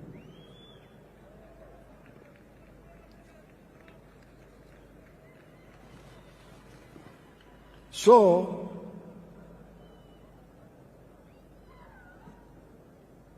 the challenge of the NRM is that there is peace, there is infrastructure, there is services in schools and health centers, there is market of Africa, but you must be engaged in wealth creation. As an individual, as a family, or a company. And then the wealth you create will produce jobs. And in the case of Uganda, we have got the 4 sectors: commercial, agriculture, big or small, manufacturing, services like hotels and ICT. The 4 sectors, commercial, agriculture, manufacturing, services and ICT, for now have both low and high-skilled jobs. In 2013, only 32% of the homesteads in Uganda were in the money economy. At independence in 1963, only 9.4% were in the money economy. On account of the work of Operation Wealth Creation and PDM, the homesteads in the money economy are now 67%. The other 33% are still outside, but must also join the money economy. When all the families in Uganda join the money economy in the 4 sectors, there will be so many jobs that all our nearly 2 million refugees from the brother countries of Africa that are here will get jobs, and we will have to import other workers from the brother African countries. With more value addition, will be clear to the learners and parents that certain courses are just for interest and may not create jobs for the wielders of these skills. In Uganda here, we are always talking about the importance of value addition that I've just mentioned here. With the presence of so many African brothers and sisters and friends from outside Africa, I cannot fail to point out the strategic mistakes many of the African ruling elites have been making for the last 70 years, ever since the independence of Sudan, Khartoum, in 1955. This is the mistake of exporting unprocessed or semi-processed raw materials of minerals, agricultural products, etc., to foreign countries. This is a strategic blunder. Let us take gold as an example. If you export a kilogram of unprocessed gold, 84% pure, recently you have been getting US dollars 60,000. If the gold is processed to 99.9% purity, you get US dollars 168,000. Look at the difference in value. However, you do not only donate money to the outsiders per kilogram of gold, per kilogram of coffee, you also donate jobs. All those refining jobs go to the outsiders. That is not all. At 84% pure, that gold cannot be used as bullion, as currency, nor can it be used as an input in other industries, such as jewelry, electronics, aerospace, etc. That is one of the reasons Africa's economy has remained stunted 70 years after the African countries started regaining their freedom. Africa is 4 times the land area of the USA and 12 times the land area of India, with a present population of 1.5 billion people that will be 2.5 billion in the next 30 years. Yet our total GDP is only US dollars 3.6 trillion, while that of the USA is US dollars 32 trillion, China 20.65 trillion, India USD 4.18 trillion. This hemorrhage must stop. That is where here in Uganda we banned the export of unprocessed minerals and try to get people to address value addition here for all the other raw materials that make profits. In the African economies, we must ensure both vertical and horizontal integration. Africa's GDP should at least be 60 trillion US dollars, if not more. Our friends from outside of Africa should also help us to achieve this. If they see far, they will see that this is also in their own interest. If you are a clever capitalist, why would you want to do business with a poor man with a small purchasing power? I regard myself as a clever capitalist. I produce milk. I want many Ugandans and many Africans to buy my milk. However, they cannot buy my milk unless they have money in their pockets. Luckily, I am both a clever capitalist and also a Christian, as well as a patriot. And I therefore love God with all my heart, and I love my neighbor as I love myself. I'm therefore working feverishly to put money in the hands of Ugandans for them to get out of poverty, improve their purchasing power, and also improve their milk consumption per capita from the present 60 liters to 210 liters recommended by WHO for the sake of the calcium of their teeth and their bones. I also pray the same happens in the whole of Africa and the world. The phenomenon of Uganda having more jobs than local labor force is not new. The small enclave economy of the British Times, the economy of the 3 C's and 3 T's, could not get enough workers locally, although it was only covering 9.4% of the homesteads. That is how our brothers from Rwanda, Burundi, Kenya, South Sudan, Tanzania came.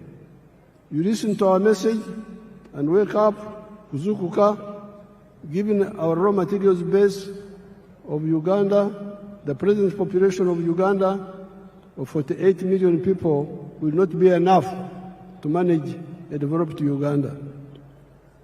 In small-scale agriculture, In order to support PDM with zero grazing chicken, pigs, goats, turkeys, sheep, cattle, we must solve the problem of water up to the whole household level, or up to at least the village, where one can use a wheelbarrow to bring the water to zero grazing areas. The current woman MP for Ntungamo, the Honorable Josephine Kamateneti, has developed an interesting model that uses solar-powered water pumps and wells, Amaziba or Ruzi, in the areas of Uganda that have got Enshuro spring. She uses 8.1 million shillings for a village. The homesteaders can then use wheelbarrows to bring the water to their homes. How can this model be adapted to the boreholes for the areas with no Enshuro? With fish farming, before I go to the fish farming, I wanted to show you Wagagai in Busia, the value addition to gold. If you have it, show it quickly.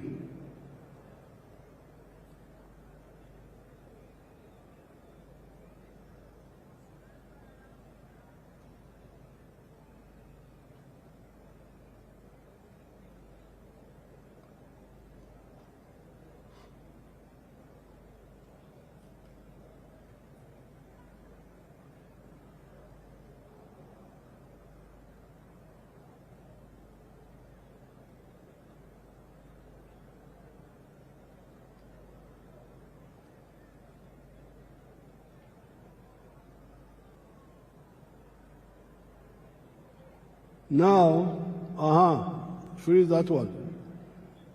Each one of those is fully refined gold in Busia. And each one is a kilo. And each one is now costing $168,000. If you sell and process to gold, 84% pure, a kilo, you will get only $60,000. So you see the wastage. Africans are really in trouble. How can you throw away your wealth like that? You are losing more than $100,000 in every kilo of gold. And then you say you will solve your problem. How will you solve the problem? With fish farming in the Miga edges of the wetlands, the government will help the communities with the earth-moving equipment to make the fish ponds, the solar-powered water pump, to pump water and aerate with oxygen and protect the fish against snakes. The issue of fish fries, nyanja, and fish feeds is also being addressed.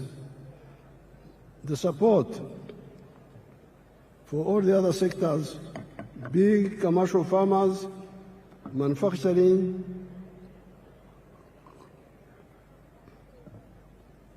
artisanship, services, ICT are contained in the government's Fourth National Development Plan, NDP4. No more excuses. These programs are not in other countries. They are here in Uganda, in every parish, every constituency, in UDB. If anybody is diverting the money, you, since 1986, are empowered to deal with him or her because of the democratic local councils, where you are the ones who elect the leaders. Join the parish saving circle and directly participate in the management of the savings circle. If the money is not enough, tell your MPs to work with me in Kampala to concentrate more money in PDM instead of okumemerera, scattering the money in many other programs. Especially for agriculture, you need to protect our environment. We need our wetlands for both our rain and irrigation. We need our forests for the rain and protecting the catchment areas of the river systems, the Elgon, the Rwenzori, the Mabera systems, the Seziwa-Rwajari systems, the Mayanja-Kafurugogo systems, and River Kagera systems. All the rice growing and potato growing in the swamps must stop, and where the terrain allows, we replace rice growing with fish farming at the edge of the swamp, which is more profitable. Then the wetlands come back for irrigation, indigenous medicine, and rain formation. Then we come to the restoration of the natural forests, which guarantee for us the availability of the indigenous medicines, genetic materials, protecting the catchment areas and the rivers and rain formation. I thank the brother countries and sisters from Africa and friends from outside Africa that joined us today on this occasion. Kati lwekwaso zikomye, tetwagala lwekwaso. No more excuses. Everybody wealth creation. Ate obugaga bwe buzaala emirimu. I thank everybody. I would now like to ask His Excellency Ndayishimiye, I think he ignored that. Yeah. who is the head of the African Union, Yeah, that's right. but also President of Burundi, The Burundi president. because he's the chairperson of the African Union, to come here and greet you on behalf of the visiting president. Thank you so much.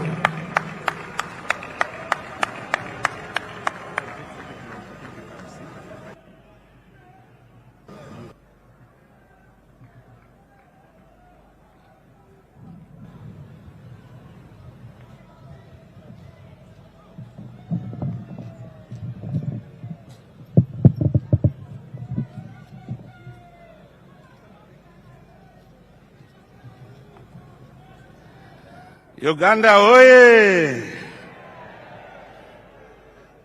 Uganda oye! Your Excellency, President Yoweri Kaguta Museveni, President of the Republic of Uganda, Your Excellency, Head of State and Government, distinguished guests, great people of Uganda, Wariyorcha,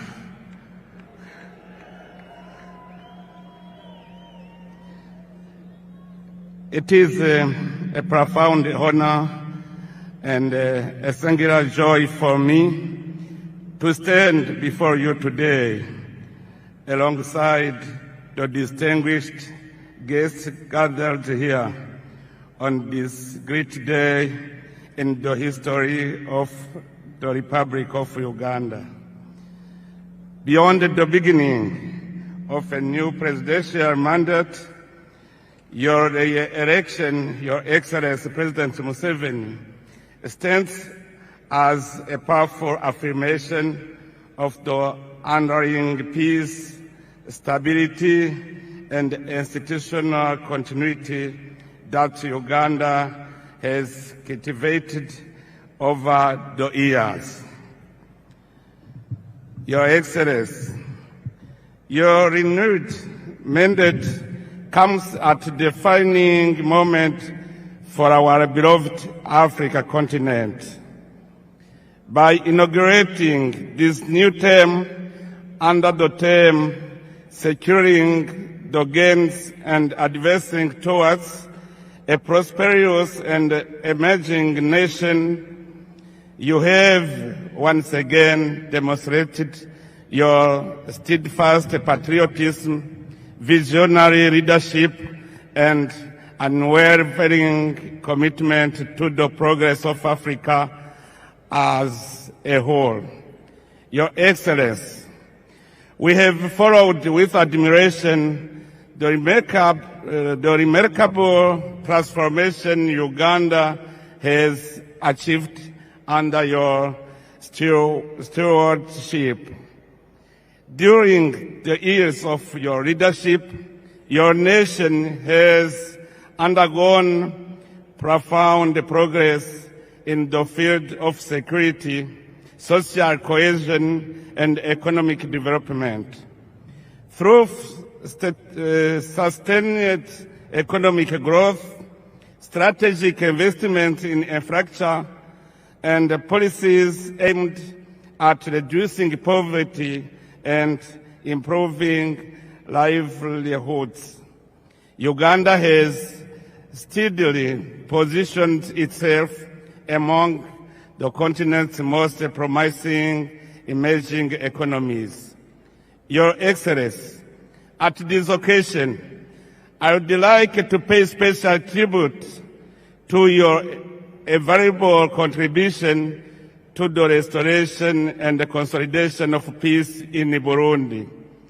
At a critical moment in our history, your leadership, wisdom, and personal commitment played a decisive role in supporting dialogue, reconciliation, and stability in my country.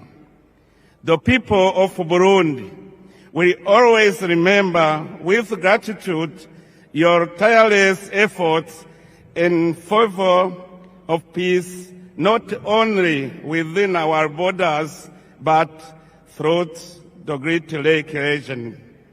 Also, in our region, you are rightly regarded as an elder statesman, a wise and respected senior leader, whose counsel continues to guide efforts toward peace, unity, and cooperation among our nations.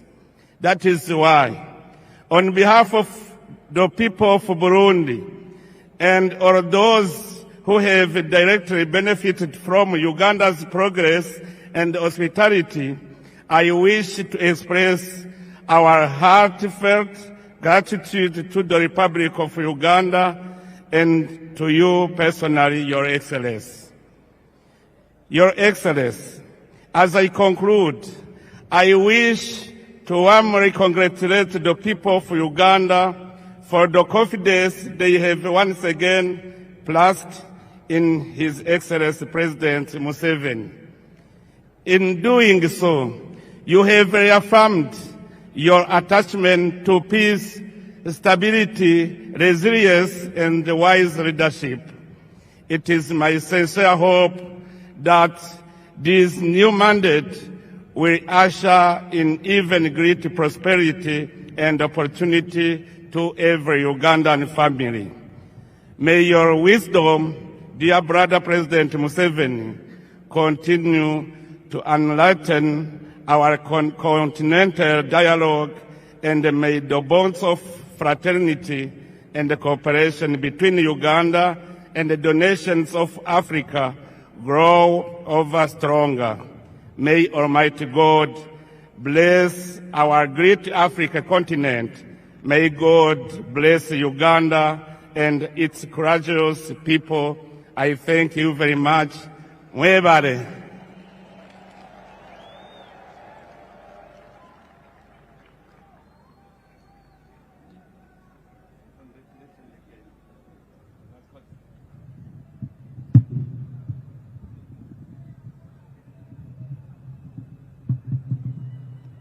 Abarundi barahari, Abarundi baravuga ki?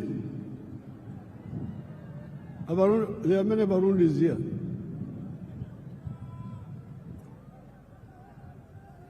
We are now entering Chisanja, no more sleep.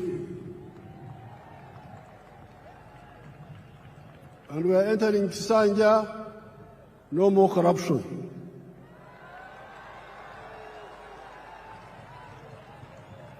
You heard the prayers. You heard the prayers of the bishop. That prayer of the bishop should be captured properly. Okusaba kwa bishop kukolemedde ababbi. No more corruption, no more sleep. NRM oye. Ilele mwebeo. Ilele mwebeo.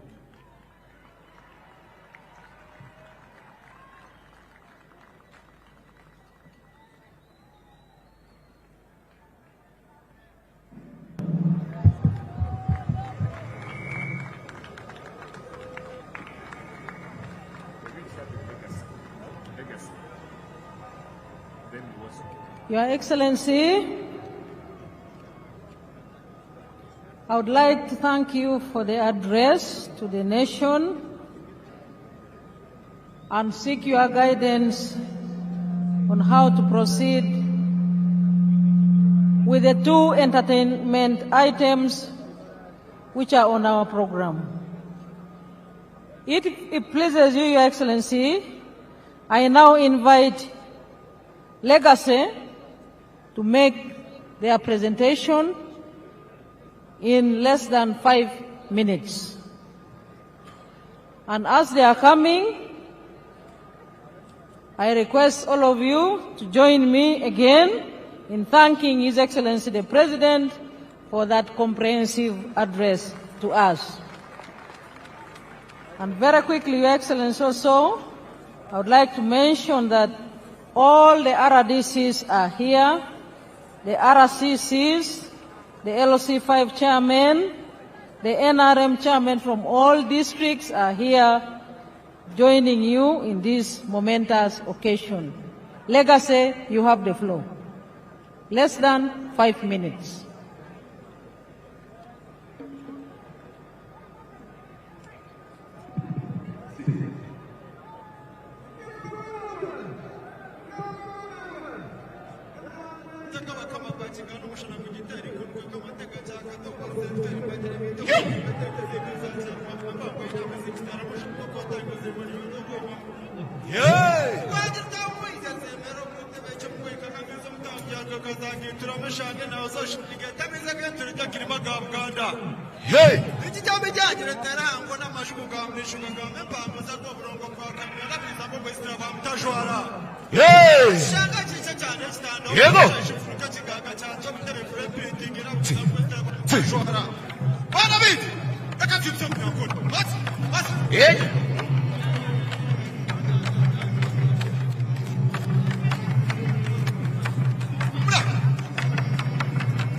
Echaru sojera, echaru sojera, ezuguni shimuragar. Echaru sojera, echaru sojera, ezuguni shimuragar. Echaru sojera, echaru sojera, ezuguni shimuragar. Ochibia, ochibia, ochibia, ochibia. Muevare, muevare, ochibara matau.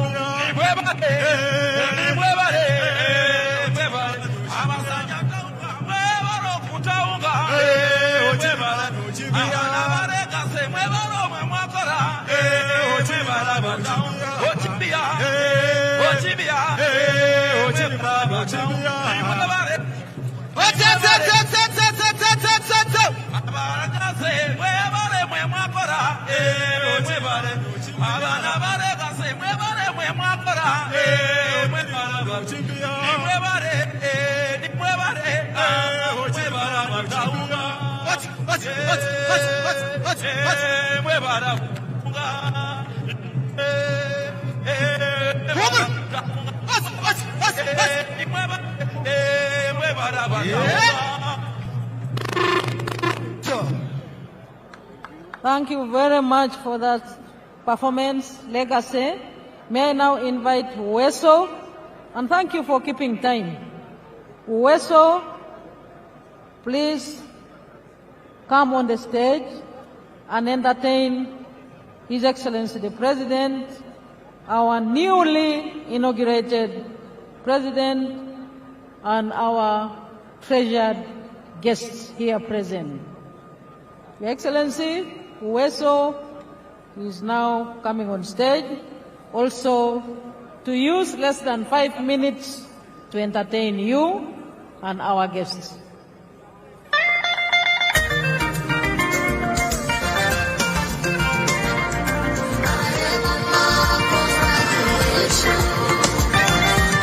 Now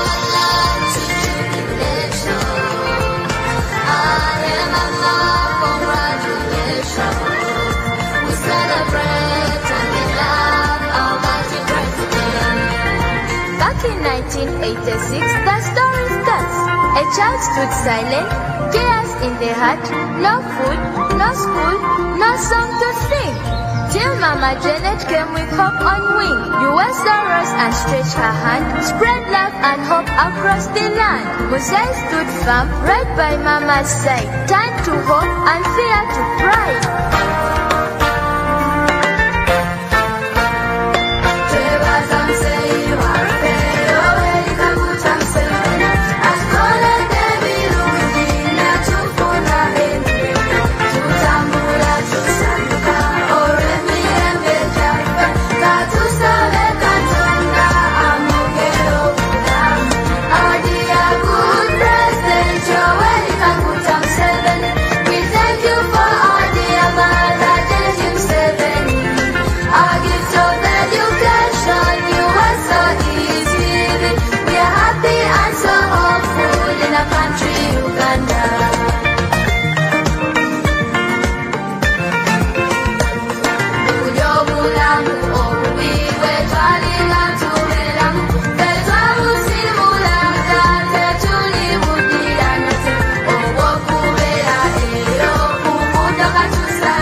Thank you, Whistle.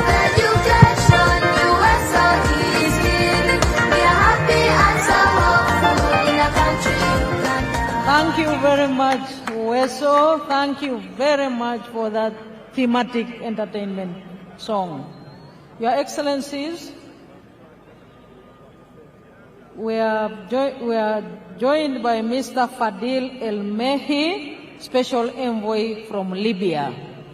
Your Excellencies and visiting heads of state, let me now use this chance to thank you once again for your time and patience, and most important, the brotherliness between our country and your countries.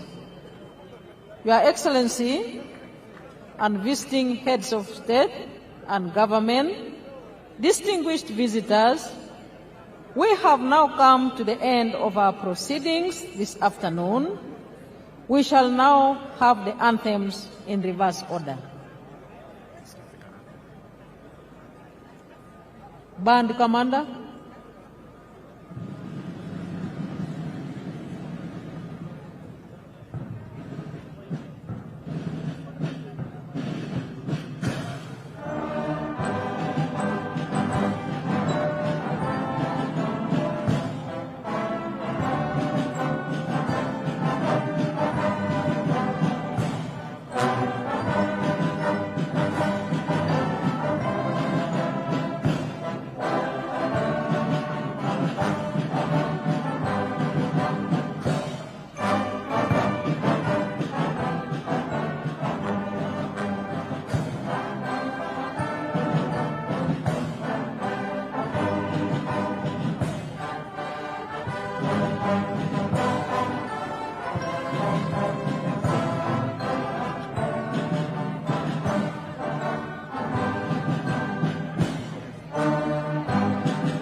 Excellencies, let me request all of us to resume our seats and remain composed as His Excellency the President says farewell to his guest visiting heads of states, beginning with His Excellency Evariste Ndayishimiye, President of the Republic of Burundi.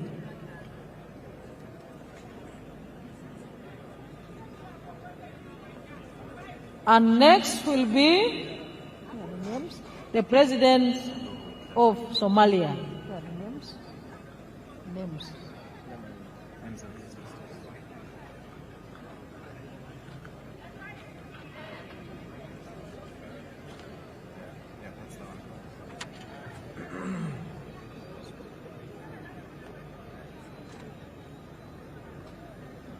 His Excellency the President of Burundi is departing, and next is His Excellency Hassan Sheikh Mohamud, President of the Federal Republic of Somalia.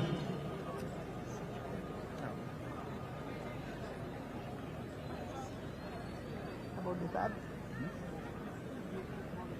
The third.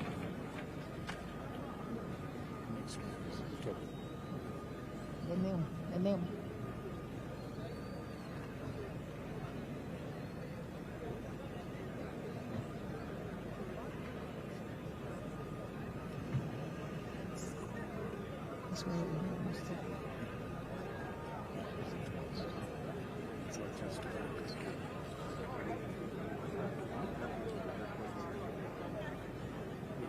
His Excellency the President of Somalia is departing. After the President of Somalia, His Excellency Fure Esozima Ganazingbe, President of Togo, will depart.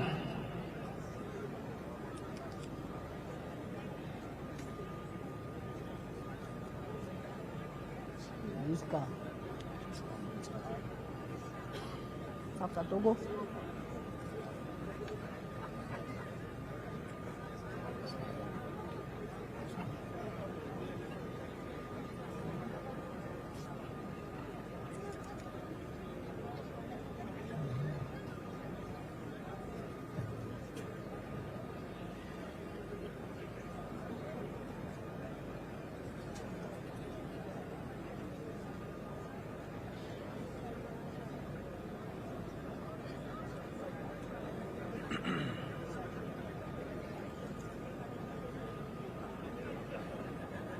His Excellency the President is saying farewell to the visiting heads of states and governments, and indeed our treasured and distinguished visitors. That is Togo.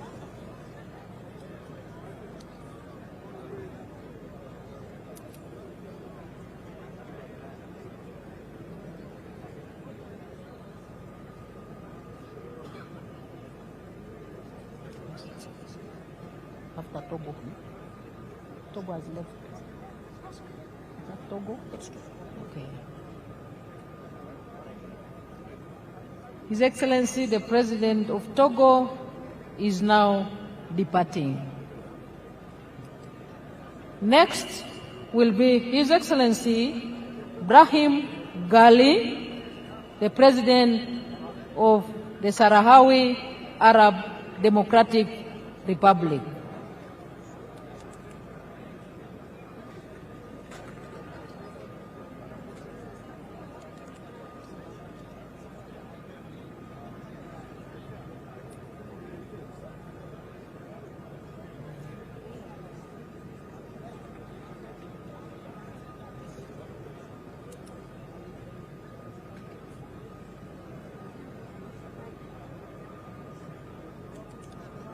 His Excellency the President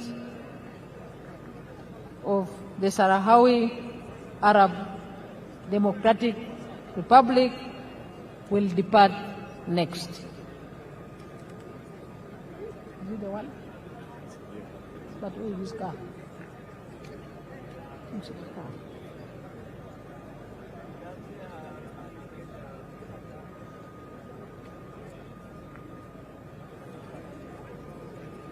The President, His Excellency Brahim Gali, President of the Sahrawi Arab Democratic Republic, is on the stage to depart.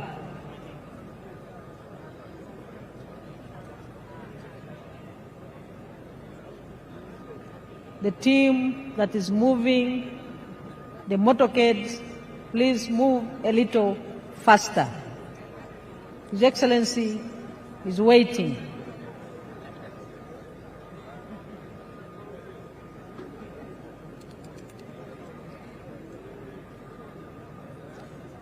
And next is Her Excellency Dr. Samia Suluhu Hassan, President of the United Republic of Tanzania.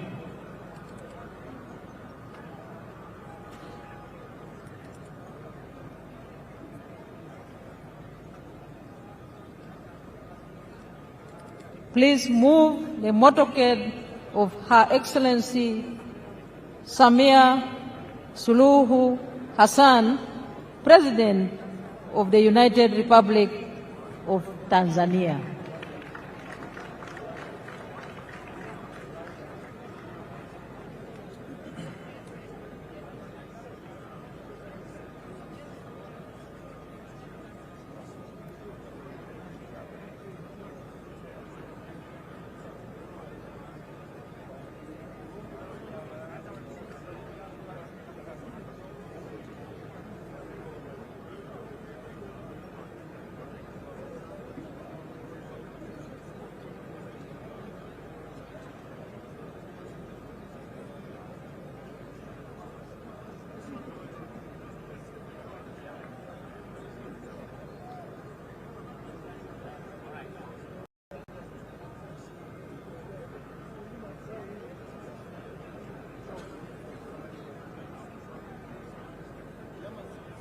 Next to depart is Her Excellency Dr. Samia Suluhu Hassan, President of the Republic of Tanzania. I request the team that is moving the motorcades to act faster.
Her Excellency Dr. Samia Suluhu Hassan, President of the United Republic of Tanzania, is due to depart.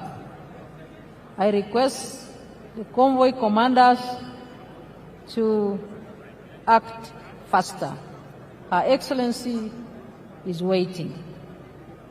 I thank you all for the patience and the discipline which we have all exhibited as Ugandans in hosting our guests from the time they arrived here in our beautiful country, the Pearl of Africa. Thank you, Convoy Commander. I can see some action.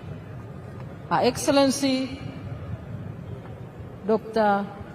Samia Suluhu Hassan will depart next. Her Excellency, the President of the Republic of Tanzania. After Her Excellency departs, His Excellency Brice Clotaire Oligui Nguema, President of the Gabonese Republic, will depart. May the convoy commanders follow that precedent in releasing the motorcades.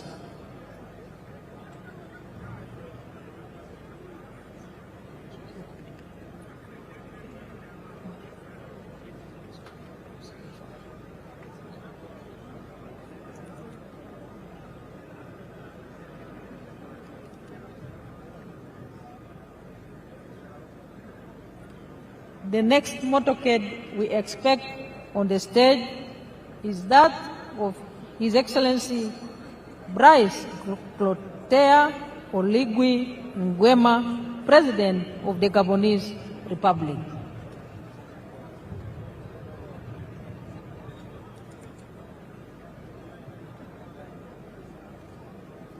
Her Excellency Dr. Samia Suluhu Hassan is now departing. We thank Your Excellency for your physical presence at this momentous occasion.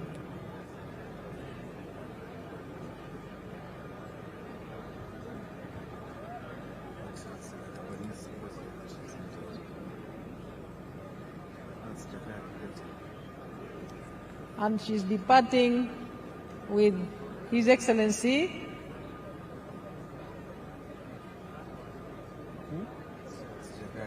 Jakaya Kikwete, the former President of the Republic of Tanzania.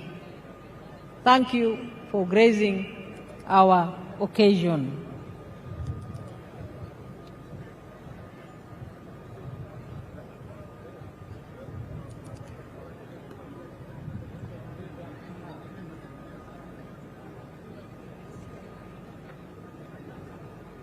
Next to depart is His Excellency Brice Clotaire Oligui Nguema, President of the Gabonese Republic.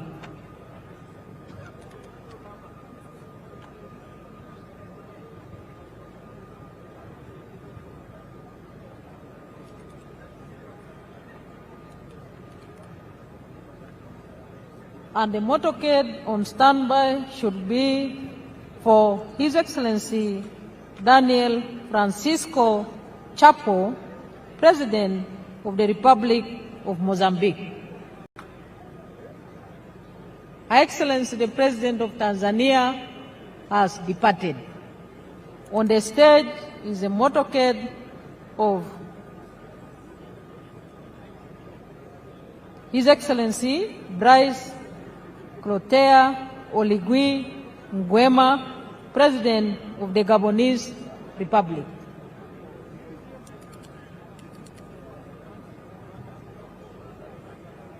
We request the convoy commander to move faster the motorcade of His Excellency Daniel Francisco Chapo, President of the Republic of Mozambique.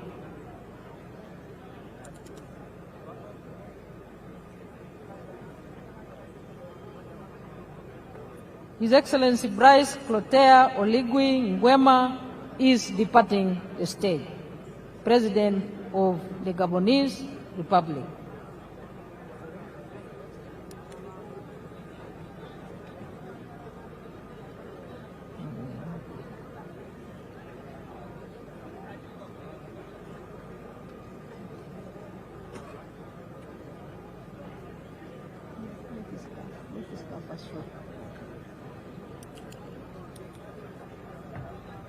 Next to depart, Your Excellency, is His Excellency Daniel Francisco Chapo, President of the Republic of Mozambique.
This is a very, very different function from whatever we've been having. We have the sunshine. It is really a good day. And then I'm calling upon everybody who is around here to please pray for our country.